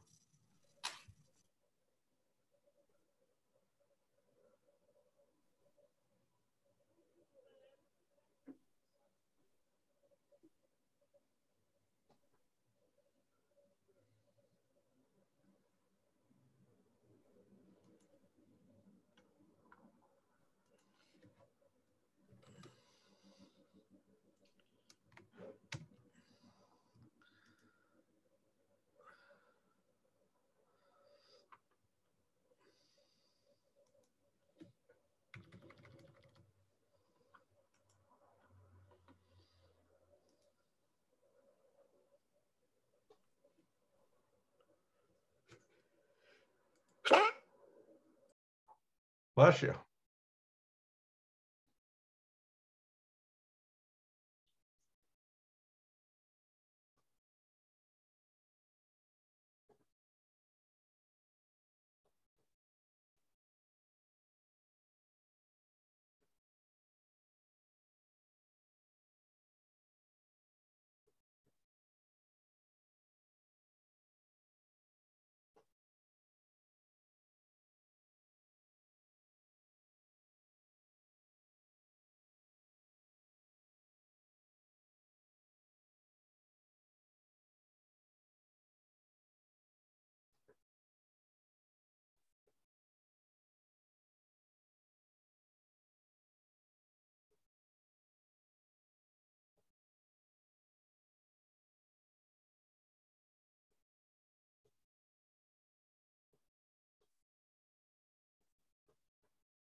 Okay, it's 3:29, so I will call the Measure C Advisory Committee meeting back to order. Mr. Quincy, how are we doing? You okay? Okay. Yes, I think we are all good now. Okay. Manipulating this on the fly is no, like I said, please. On cameras. No harm taken. We just want to try to be accurate, and however we can accomplish that, that's what we want to do. As I was indicating in our prior conversation, we've traditionally gone and ranked within each structured category. And that is going to obviously be germane in this case, based on the fact that, can you scroll this down to the kind of the cutoff, the 4 million, whatever we think we have? So somewhere in the range of line 17 or 18, it probably is going to be the cutoff, maybe 19, depending on how the money actually comes out. So I still think it's productive, and it would only take a minute to go through and rank internally within each ranking category, so that we'd have a completely sorted list that we could provide to the Board of Supervisors. So unless there's strong objection to that, I think I'd like to move us in that direction. Anybody have any concerns with doing that process? Okay, if we'd go up then and just take a look at the top of the sheet, we have application 15 and 25, both equally ranked. You want to do the similar polling process, Mr. Quincy, since you can see everybody easily? And just indicate how many want to rank application 15 highest or number 25, and that way we can do that for each of the numerical categories. Sure, I could try to do that, yeah. Okay. Okay, so right now we're ranking just 15 and 25, is that correct? Yeah, just those that have the same numeric total. So our first group would be 15 and 25. Our next group would be 8, 12, and 30. Then our next group would be 2, 6, 7, repeat that process so that we rank those within the same numerical ranking group in an order. So could we just rate them 1 or 2? We don't need to rate 1, 2, or 3. Well, in this case, there's only 2, so there'll be number 1 and number 2. When we get down to the number 12s, there's 4. So we'd have to rank them first, second, third, and fourth, and then repeat that process on down. It's not real functional at the top of the scale, but in the middle of the scale, it may determine whether somebody's in or out. True. Mr. Chair? Sure. The process sounds great to me. I have a question. Do we have a updated budget from application 15, the County's Fire Chiefs Association? Yes, we do. And excellent. Here it is on screen. So I can update the budget to reflect this total as well. 192,554. 199,254.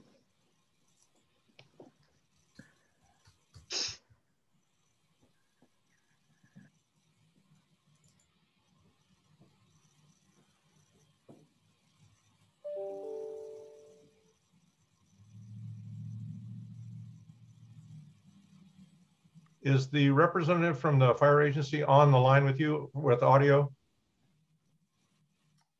Yeah, I'll go ahead and bring Mr. Unia in. Dale, you're available to speak to the committee if you'd like. Good afternoon, Dale. First of all, on behalf of the committee, I want to thank you for taking the time to do this and help us. Please understand that it was not our desire to be draconian, but some of these process issues have some ramifications, so we certainly appreciate it. Any comments you'd like to make on the adjustments you've made to your budget? No, not really. I just, it does, I just had to generically go through and get us down to the number. So, arbitrarily just pulling out AEDs and compressors and thermal imaging cameras, I can't really say who's not going to get something at this rate. I understand the committee's point. It's just, this makes it really tough to go back to these districts and say, and this is why I did it the way I did it this year, was to show you the need that we had and brought it down to a reasonable dollar amount and try to move forward and get as many districts as much as I possibly could. Yeah. The PPE will never cut. That it is always, first line of defense in anything is we got to be dressed for the occasion. Yeah, certainly we appreciate the effort. I would say just in line with some of the comments that have been made by certain of the committee members, it is not our goal in any way, shape, or form to try to dictate which specific elements you're purchasing. I would even go far, speaking only for myself as a citizen, I think there is a plausible situation where, given more time and capability and consultation, you could approach the Board of Supervisors at some point. And since all of your requests are essentially for material goods and so on, I don't think the board would probably be resistant at some point in time if you decide that this particular configuration of cuts isn't viable, to go back to the board and ask them to take some money from radios and put it in hose or something like that. And as a citizen, I would certainly support that because I think that's consistent with the intent. But we appreciate you helping us with our process and trying to keep our process clean and transparent. Any committee members have questions? Ernie? Yeah, I understand what Dale's saying, and to reapportion what the funding goes to in 2 hours is kind of draconian, like you said. The problem of it is we need a public record, but if they went back to the Board of Supervisors with an amended budget for their $2 million and the Board of Supervisors approved the change, and it was all done at a public meeting, wouldn't that meet the public's interest? Yeah, that was the point I was trying to make. First of all, we are an advisory committee and the board has ultimate discretion. And since they aren't trying to make redirections to completely new categorical areas, I can see the board potentially, entertaining those sorts of things. So what I'm trying to suggest to him is that there is a mechanism available to give him the flexibility he's seeking without making our process go south. Then what we're going to do is vote to nail him down to this budget unless he changes it through the Board of Supervisors, correct? Well, I think we're going to vote to nail him down to $1,992,554 and advise him that there may be, and I stress the word may be, a mechanism that allows him to make some adjustments internally. But for our purposes, the cap would be the $1,992,554. And Chair Ziemer, I'd like to just say I appreciate the committee's, all your hard work and everything. It's, it's just, I'm a little volunteer fire chief as well, and I'm just sitting over here looking at people, and I do already have a comment period being processed through my head right now for the Board of Supervisors. Yeah, like I said, so thank you again. I think you would find community support for some flexibility. And if I, as an individual, can help you with that, I'm certainly willing to do that. Perfect, thank you. Any other committee members have any questions before he leaves us?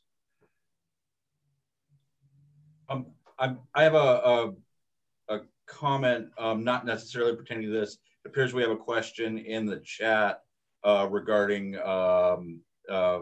application funding, partial or full fundings. And I felt that we should address that. Okay. Can you make us aware of that communication, Mr. Quincy? In the chat, there's an anonymous attendee asking, are applications all or nothing, or is partial funding possible?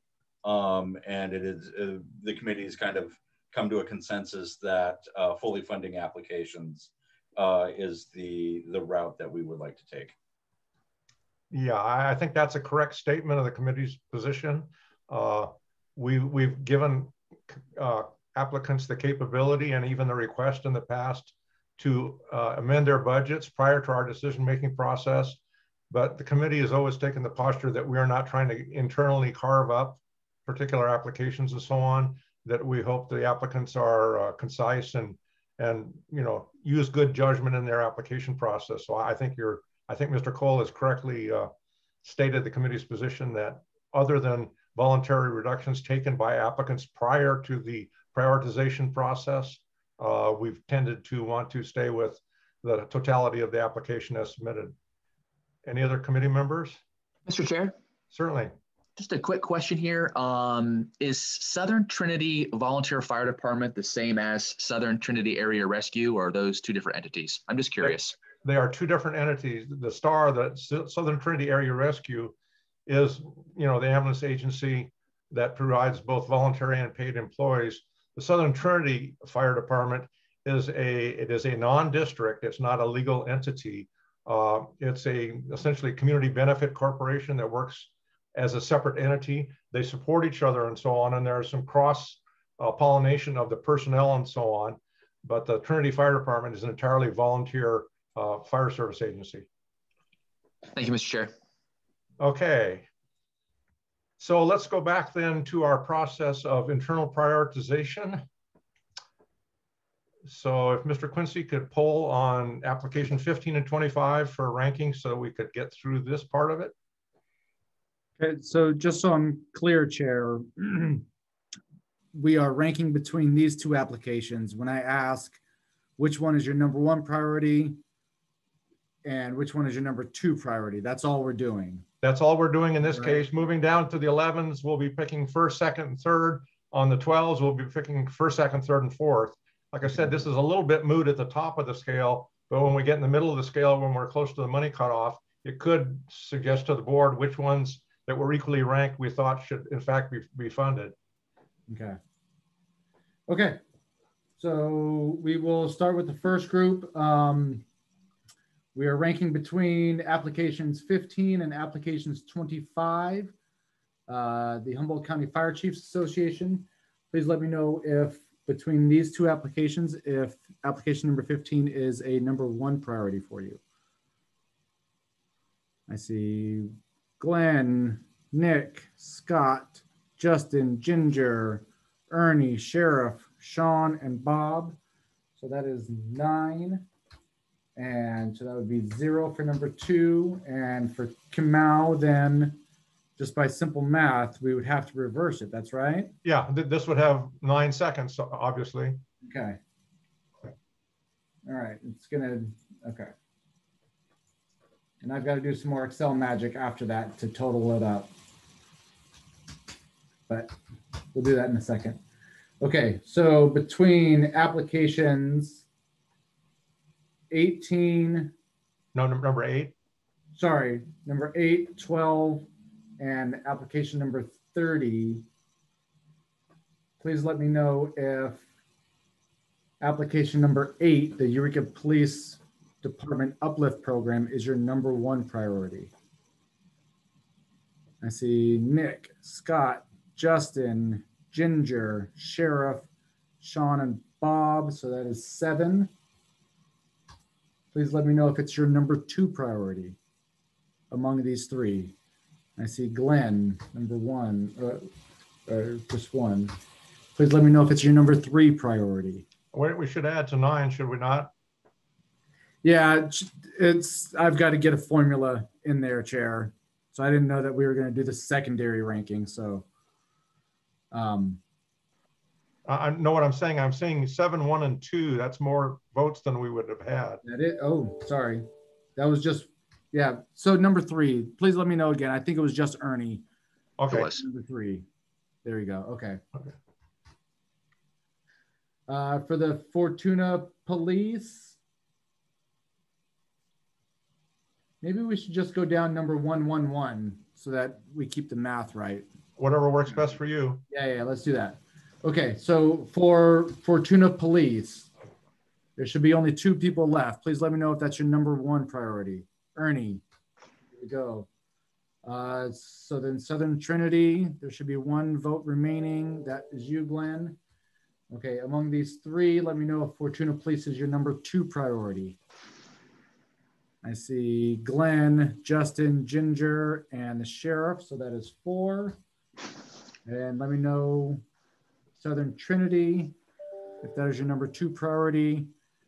That's Nick, Scott, Sean, and Bob. So it's another 4.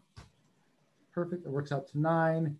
And let me know if Fortuna Police is your number 3 priority among these. Is Scott and Sean 2, and Southern Trinity, if it's your number 3 priority. I see Justin, Ginger, Sheriff. So that's 3. We are 3, 4, 5, 6. I'm missing 3 votes. I see Nick, so that's 4. No, I'm sorry. My number 3 was for application number 12. Okay. I'm missing 1 vote. I know, and it's tough without writing down the names here, you guys.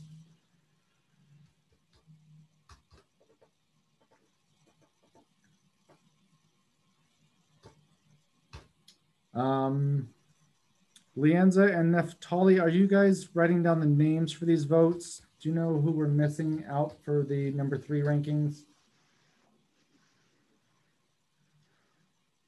You went through it rather fast, and so I would need to rehear the votes for the number 2 and 3 rankings for both Fortuna Police and Southern Trinity. Okay. I think we should start at the top, Glenn. Okay, whatever we need to do. Okay. Okay, so we will go through number 1s first. Among applications number 8, 12, and 30, please let me know if the Eureka Police Department is your number 1 priority. Let's see, Glenn, Nick, Scott, Justin, Ginger, Sheriff, Sean, and Bob. Please let me know if Fortuna Police is your number 1 priority. I see Ernie. Please let me know if Eureka Police is your number 2 priority among these 3. Seeing none. Fortuna Police is your number 2 priority among these 3. See Glenn, Justin, Ginger, and the Sheriff. So that's 4. And if Southern Trinity is your number 2 priority among these 3, there should be 5 left. See Nick, Scott, Sean, Bob, and Ernie. There you go. And if Eureka Police is your number 3 priority, there we go. Ernie is the last one. If Fortuna Police is your number 3 priority, see Nick, Scott, Glenn, Sean, that's 4. And if Southern Trinity is your number 3 priority among these 3, we need 4 votes left. I see Justin, Ginger, Sheriff,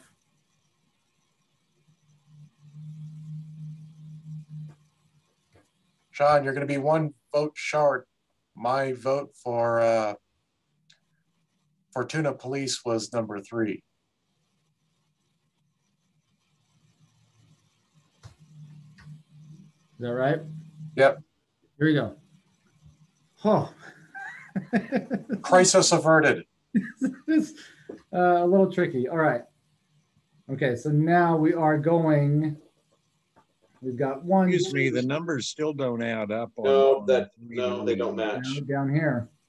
So 12 got 10 votes.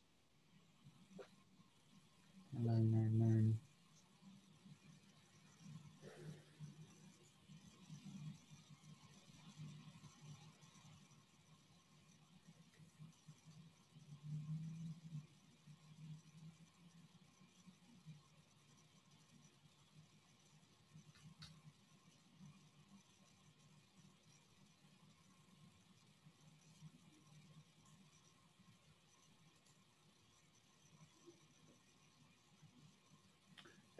So if Southern, let's just go through Southern Trinity. If Southern Trinity was your number 1 priority, there was 0, correct? Southern Trinity was your number 2 priority among these 3. I see Glenn, Nick, Scott, Ernie, Sean, and Bob.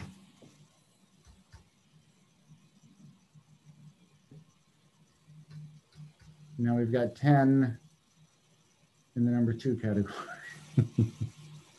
No, you're okay. Can I suggest You're 9, 9, and 9.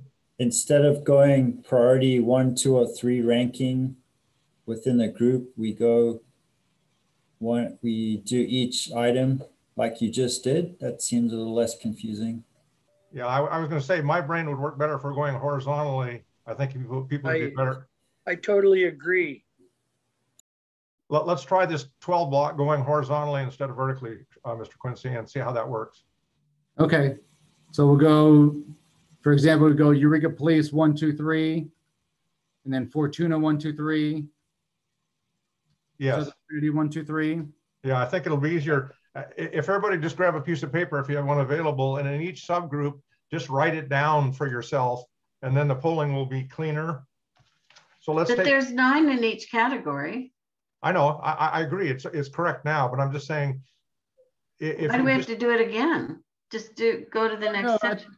No, we're moving on to line 12, Arcata Police. Oh, okay. We're doing the 12s now. So of the 12s, rank them yourself on a piece of paper so we can get a consistent result, please. Does the committee want to take a minute before we start voting? Yeah, just take a minute and rank the 12s for us. Number 2, 6, 17, and 28.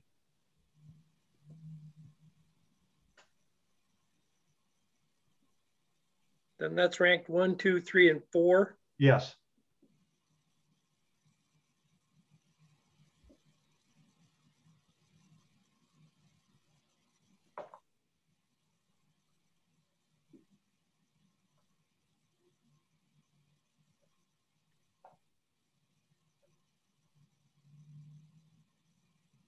Okay, everybody have their little spreadsheet made up?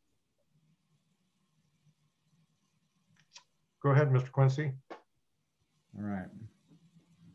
So between applications number 2, 16, 17, and 28. Yeah, 2, 6, 17, and 28. 2, 6, 17, and 28. Correct.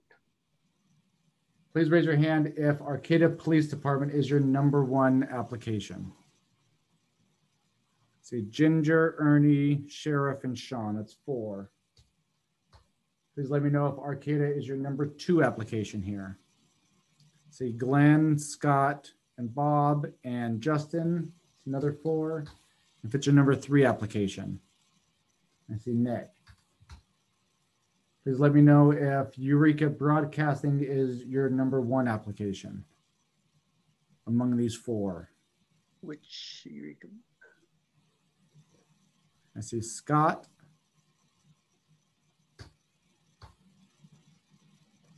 Please let me know if Eureka Broadcasting is your number 2 application. Which one is which Eureka Broadcasting is? Number 6. Number 6. Okay, I voted number 2 on Eureka Broadcasting. I'm sorry. Okay. So again, raise your hand if Eureka Broadcasting is your number 2 application among these 4. See, Ernie and Sean, sorry, 2. Eureka Broadcasting is your number 3 application among these 4.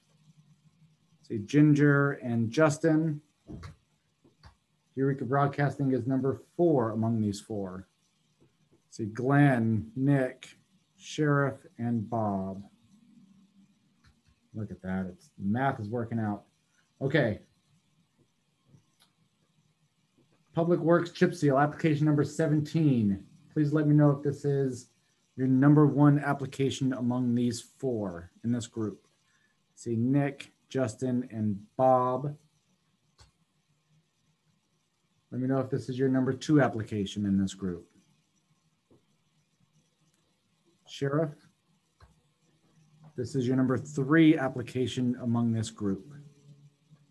Glenn, Ginger, and Sean. And if it's your number 4 application among this group. See, Ernie and Scott.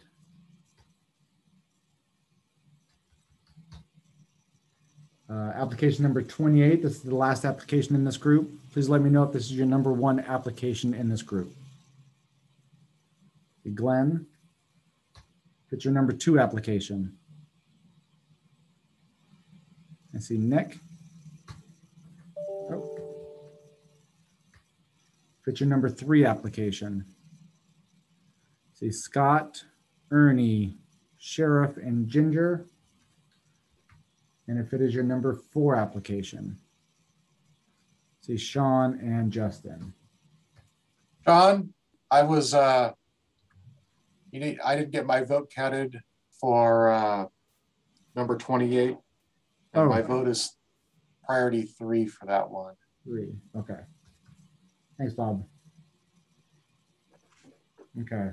Okay, now if you just take a second, rank number 19 and number 9, just first and second. Decide which is your first and second. 19. 9 and 19 are both scored the same.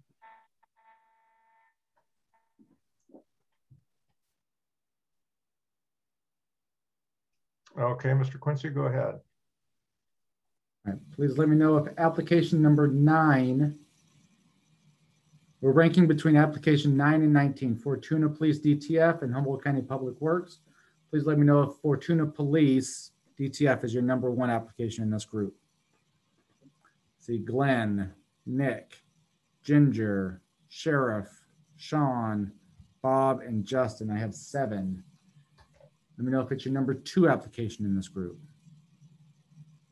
I see Scott. I'm missing 1. Justin?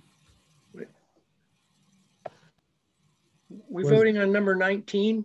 Between 9 and 19. Is number 9 your number 1 or number 2 application between those Number two? 9 is my first, number 19 is my second. Got you. Wait, number 9 is your first. Justin, I don't think I got you for application number 9. Fortuna Police Department is rated number 1, and DPW would come in number 2 for me. Okay. Can we raise hands again, you guys? Okay. Is this your number 1 application among these two? What are you talking about? Which number? Number 9, the Fortuna Police.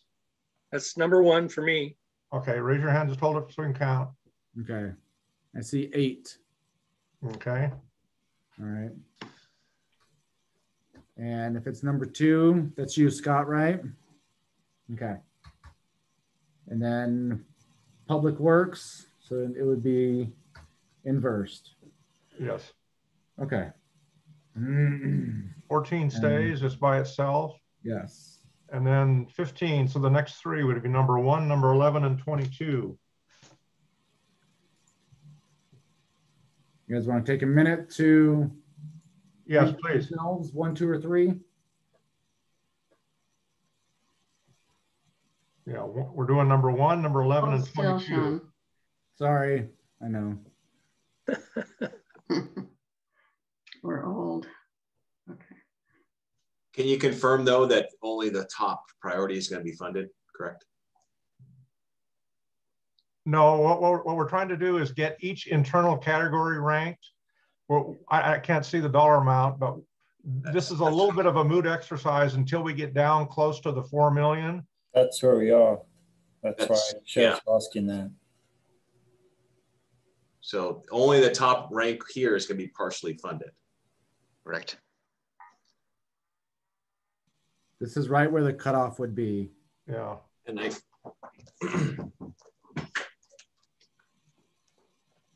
and just so you all know, I'm going to be prioritizing adult protective services, if that influences anyone's vote. What? Ignore the fact that the man with the gun is trying to influence votes.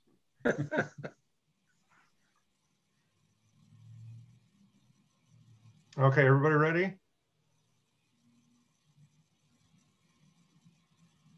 Okay, Sean. Okay, so right now we are prioritizing between applications number 1, 11, and 22. Yes. Please let me know if application number 1, Adult Protective Services, is your number 1 priority. I see Nick, Ginger, Sheriff, and Sean and Justin, so that is 5. And please let me know if it's your number 2 priority. See Glenn. And please let me know if it's your number 3 priority. I see Scott, Ernie, and Bob. Please let me know if Fortuna Police Radio Project is your number 1 priority among this group of 3. I see Glenn. Let me know if it's your number 2 priority. I see Nick, Ernie, Bob, and Justin, 4. Let me know if it's your number 3 priority. Sheriff, Ginger, Sean. That's only 8, you guys. I didn't have my hand up. I'm number 2. 2. Okay. All right, and the Sheriff's Office Dispatch, please let me know if this is your number 1 priority. I'm voting for the man with the gun. Just 3. That was Scott, Ernie, and Bob. Let me know if it's your number 2 priority. Sheriff and Sean. Let me know if it's your number 3 priority. Nick, Glenn, and Ginger. Again, that's only 8. Oh, Justin, 2, right? That was your number 3? That was number 3. Gotcha. Okay. All right. Okay, so now we'll be moving to number 18 and 21.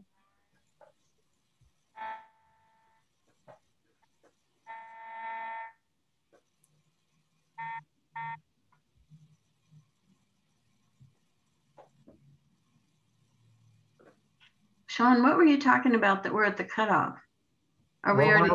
We're at about the $4 million spent mark. So right in here is where they fall in and fall out. So this is our last vote. Well, we've done it all the way through just to be consistent, but for practical purposes, yes, this is probably where it makes difference. Okay, so we're doing number 18 and number 21. Go ahead, Sean. All right, please let me know if application number 18, Humboldt County Public Works F&O Oak project. Let me know if this is your number 1 project between this and the Sheriff's Office body worn cameras. I see Nick, Sean, Bob, and Justin. That's 4. And if this is your number 2 project between these two. See Glenn, Scott, Ginger, Ernie, and the Sheriff. That's 5. And we'll go the other way to speed it up. Okay. 18, we don't need. So now there's no further need for the ranking process, correct?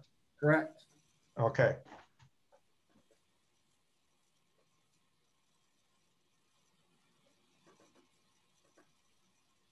Chair, do you want to give me, do we want to we need to prioritize this right now, right? You want to give me about 5 minutes? If you want to take a few minutes, yes, it'd be helpful because I'm sure there's going to be some discussion right on the line of, you know, where we think the line is drawn. Okay. Do you want to take 5 minutes to do that? Yeah, please. Okay, so it's 4:01. If the members don't mind, we'll adjourn till 4:07, give staff time to compile the list.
Nicholas. Yes, what's sir. What's the name of your restaurant and what's the location? It's Oberon Grill. It's 516 2nd Street. Yeah, I know where it is. I forgot that was your restaurant. Home sweet home. I want to say I was there last week. Great place. I try. Yeah. It's got quite a history. It really does. It's been it's one of those, so many places in our community have a lot of connection to history. And when you jump into them, you can really be surprised at what the connections are. I'm pretty lucky. There's a lot of, Old Town's got a lot of charm and old history to it. Yeah. No, because we're not that far from you. We're on 2nd Street over there. Yeah. Remind me what your business is too, please. Bell Star. Oh yeah. Yeah. It's got a lot of history too. Yeah.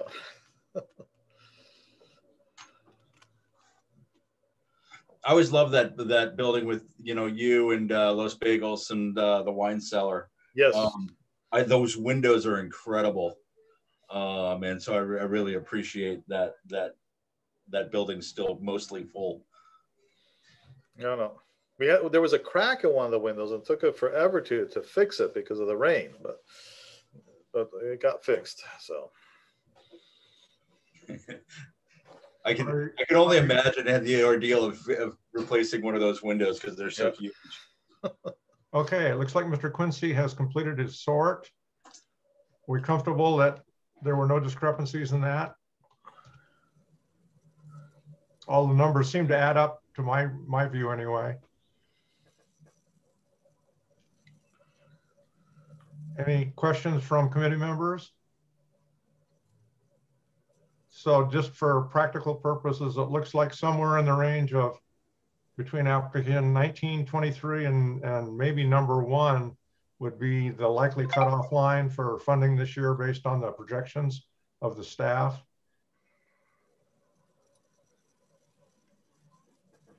Any committee comments? Any public members of the public like to comment on the ranking process or the results that we've been discussing? I see one person, Mr. Wilson, I believe has had his hand up for a little while. I'm not sure if you wanted to speak on. Okay, let's give him the opportunity.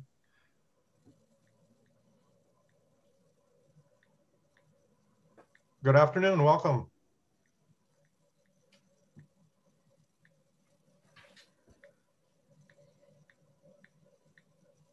Mr. Wilson, if you would like to make a comment to the committee, you're available to do so now. Okay, I finally got unmuted, but I have nothing to say at this time. Thank you very much. Okay, thank you.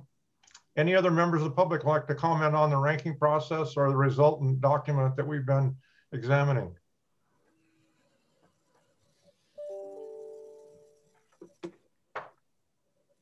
Any committee members, any last comments?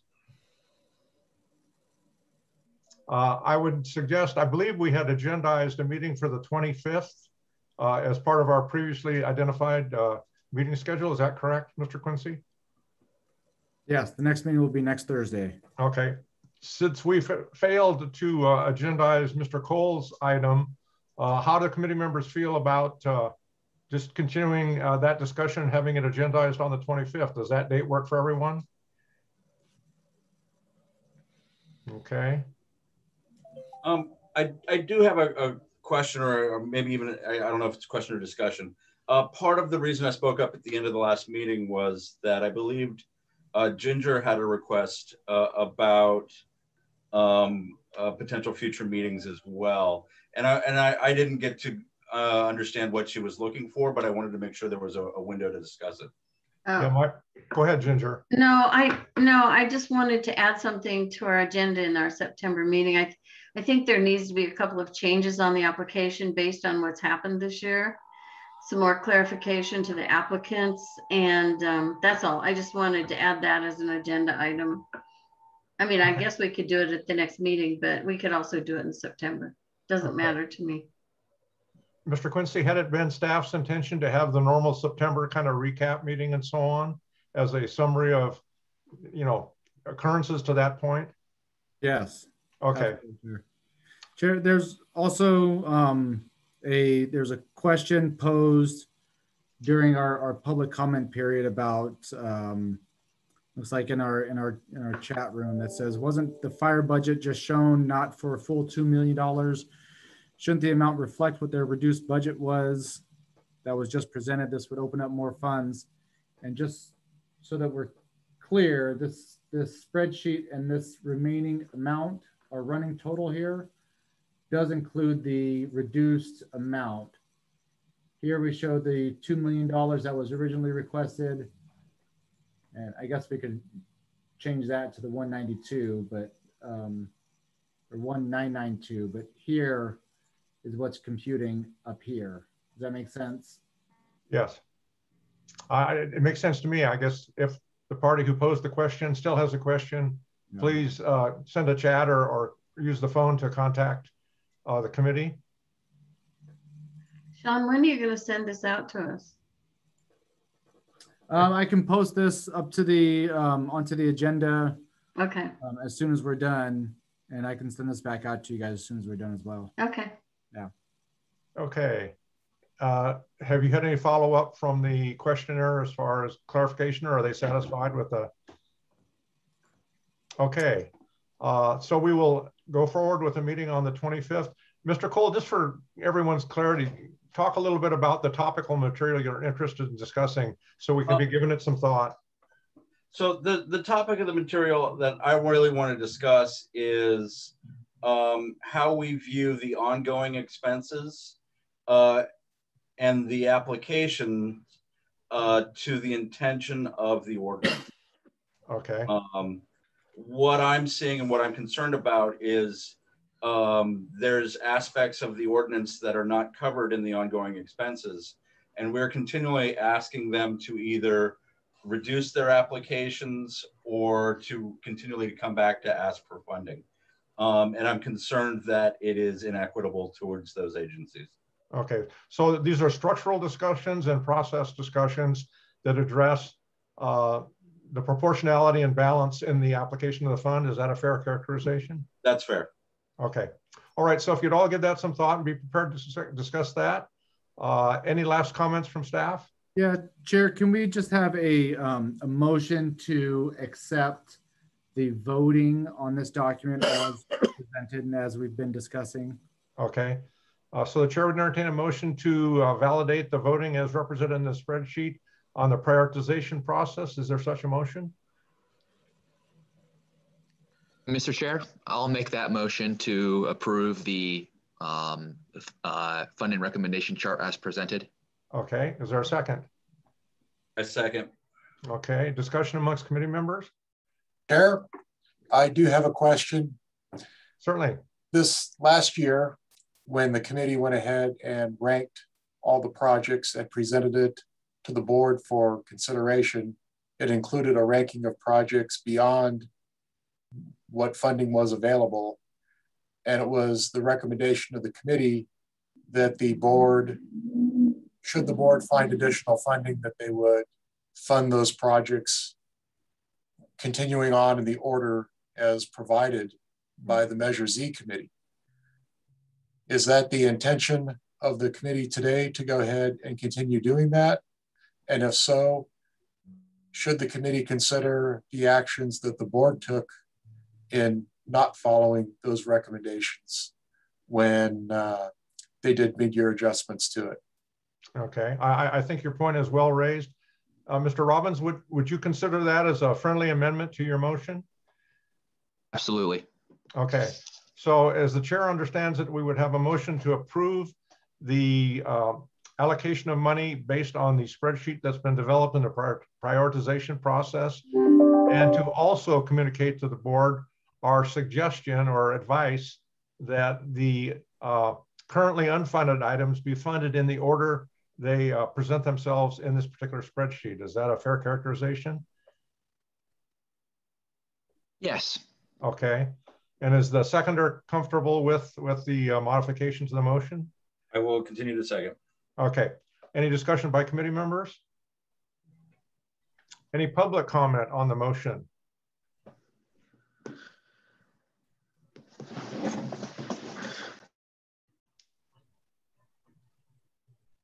Chair, just for my clarification, right now we have up to application 23 that would be fully funded. And then we have about $100,000 that would not be available here. We won't be able to fully fund these next applications or the APS application. As it stands, you know, assuming a number of things. Number one, first of all, assuming the revenue projection is correct, then in the initial allocation that the board would move forward with, okay, presumably they could make a choice to offer APS what they believe to be at that time the remaining total. Okay. Or they could make the choice to distribute that, you know, in any manner they sought. But historically, your statement, I believe, is correct that the committee, given the assumptions that we have about revenue now, is recommending total funding through application 23, and then the board can make the discretionary determination based on the then existing knowledge of the revenue, whether they would want to offer the balance to the APS program. And I guess they would also want to query the APS program to see if some level of partial funding was functional for their program, obviously. But that would be my understanding of how we've historically approached this, yes. Okay, that clears it up for me. Thank you, Chair. Yeah, and in all honesty, by the time this process goes forward, I think your office is going to have fine-tuned the revenue number a little bit. Yeah. So the line may move up or down a tiny bit based on those new revenue projections. But I know Ms. Hayes was always a little conservative, and her recommendations initially to the board, you know, favored the conservative side simply because she didn't want an entity to think they were going to be funded. And then ultimately, as a result of revised revenue projections, find out they weren't. So, you know, that's a determination your office will have to make, but that's been the practice. No, and I'm working closely with Ms. Hayes on this stuff, and I've adopted her practice of being pretty conservative with these revenue projections. Yeah, it probably saves your hide and lets you sleep better at night. Okay. Okay, we have a motion and a second, and there's no public comment apparently. Let me see. I see a comment from Chief Day. The Fortuna Police Department radio project could be fully funded without exceeding the available Measure Z amount. I would like the committee to consider this as an option. Thank you. Okay, thank you for your comment. Okay, any other public comment? Okay, all those in favor of the motion to basically adopt the funding recommendations represented by the spreadsheet, and number two, communicate to the board our suggestion that they utilize the prioritization process in the allocation of any quote unquote excess funds that are developed as a result of fine tuning of the financial documents. All of these indicate your support by putting your hand in the frame. See, Glenn, Nick, Ernie, Sean, Scott, Sheriff, Ginger, Justin. That's 8. That's 8. Okay, those opposed? 1. Okay. I think that completes the business of the day. Thank you all for your time. Thank you for members of the public if you've joined us. Our next meeting will be next Thursday, the 25th at 2 o'clock. That meeting will be focused on process and issues of balance and proportionality. So thank you all for your time. Thank you, staff. Thank you, committee members. Thanks, Chair. We will call the meeting adjourned. Take care, everybody. Make it go away.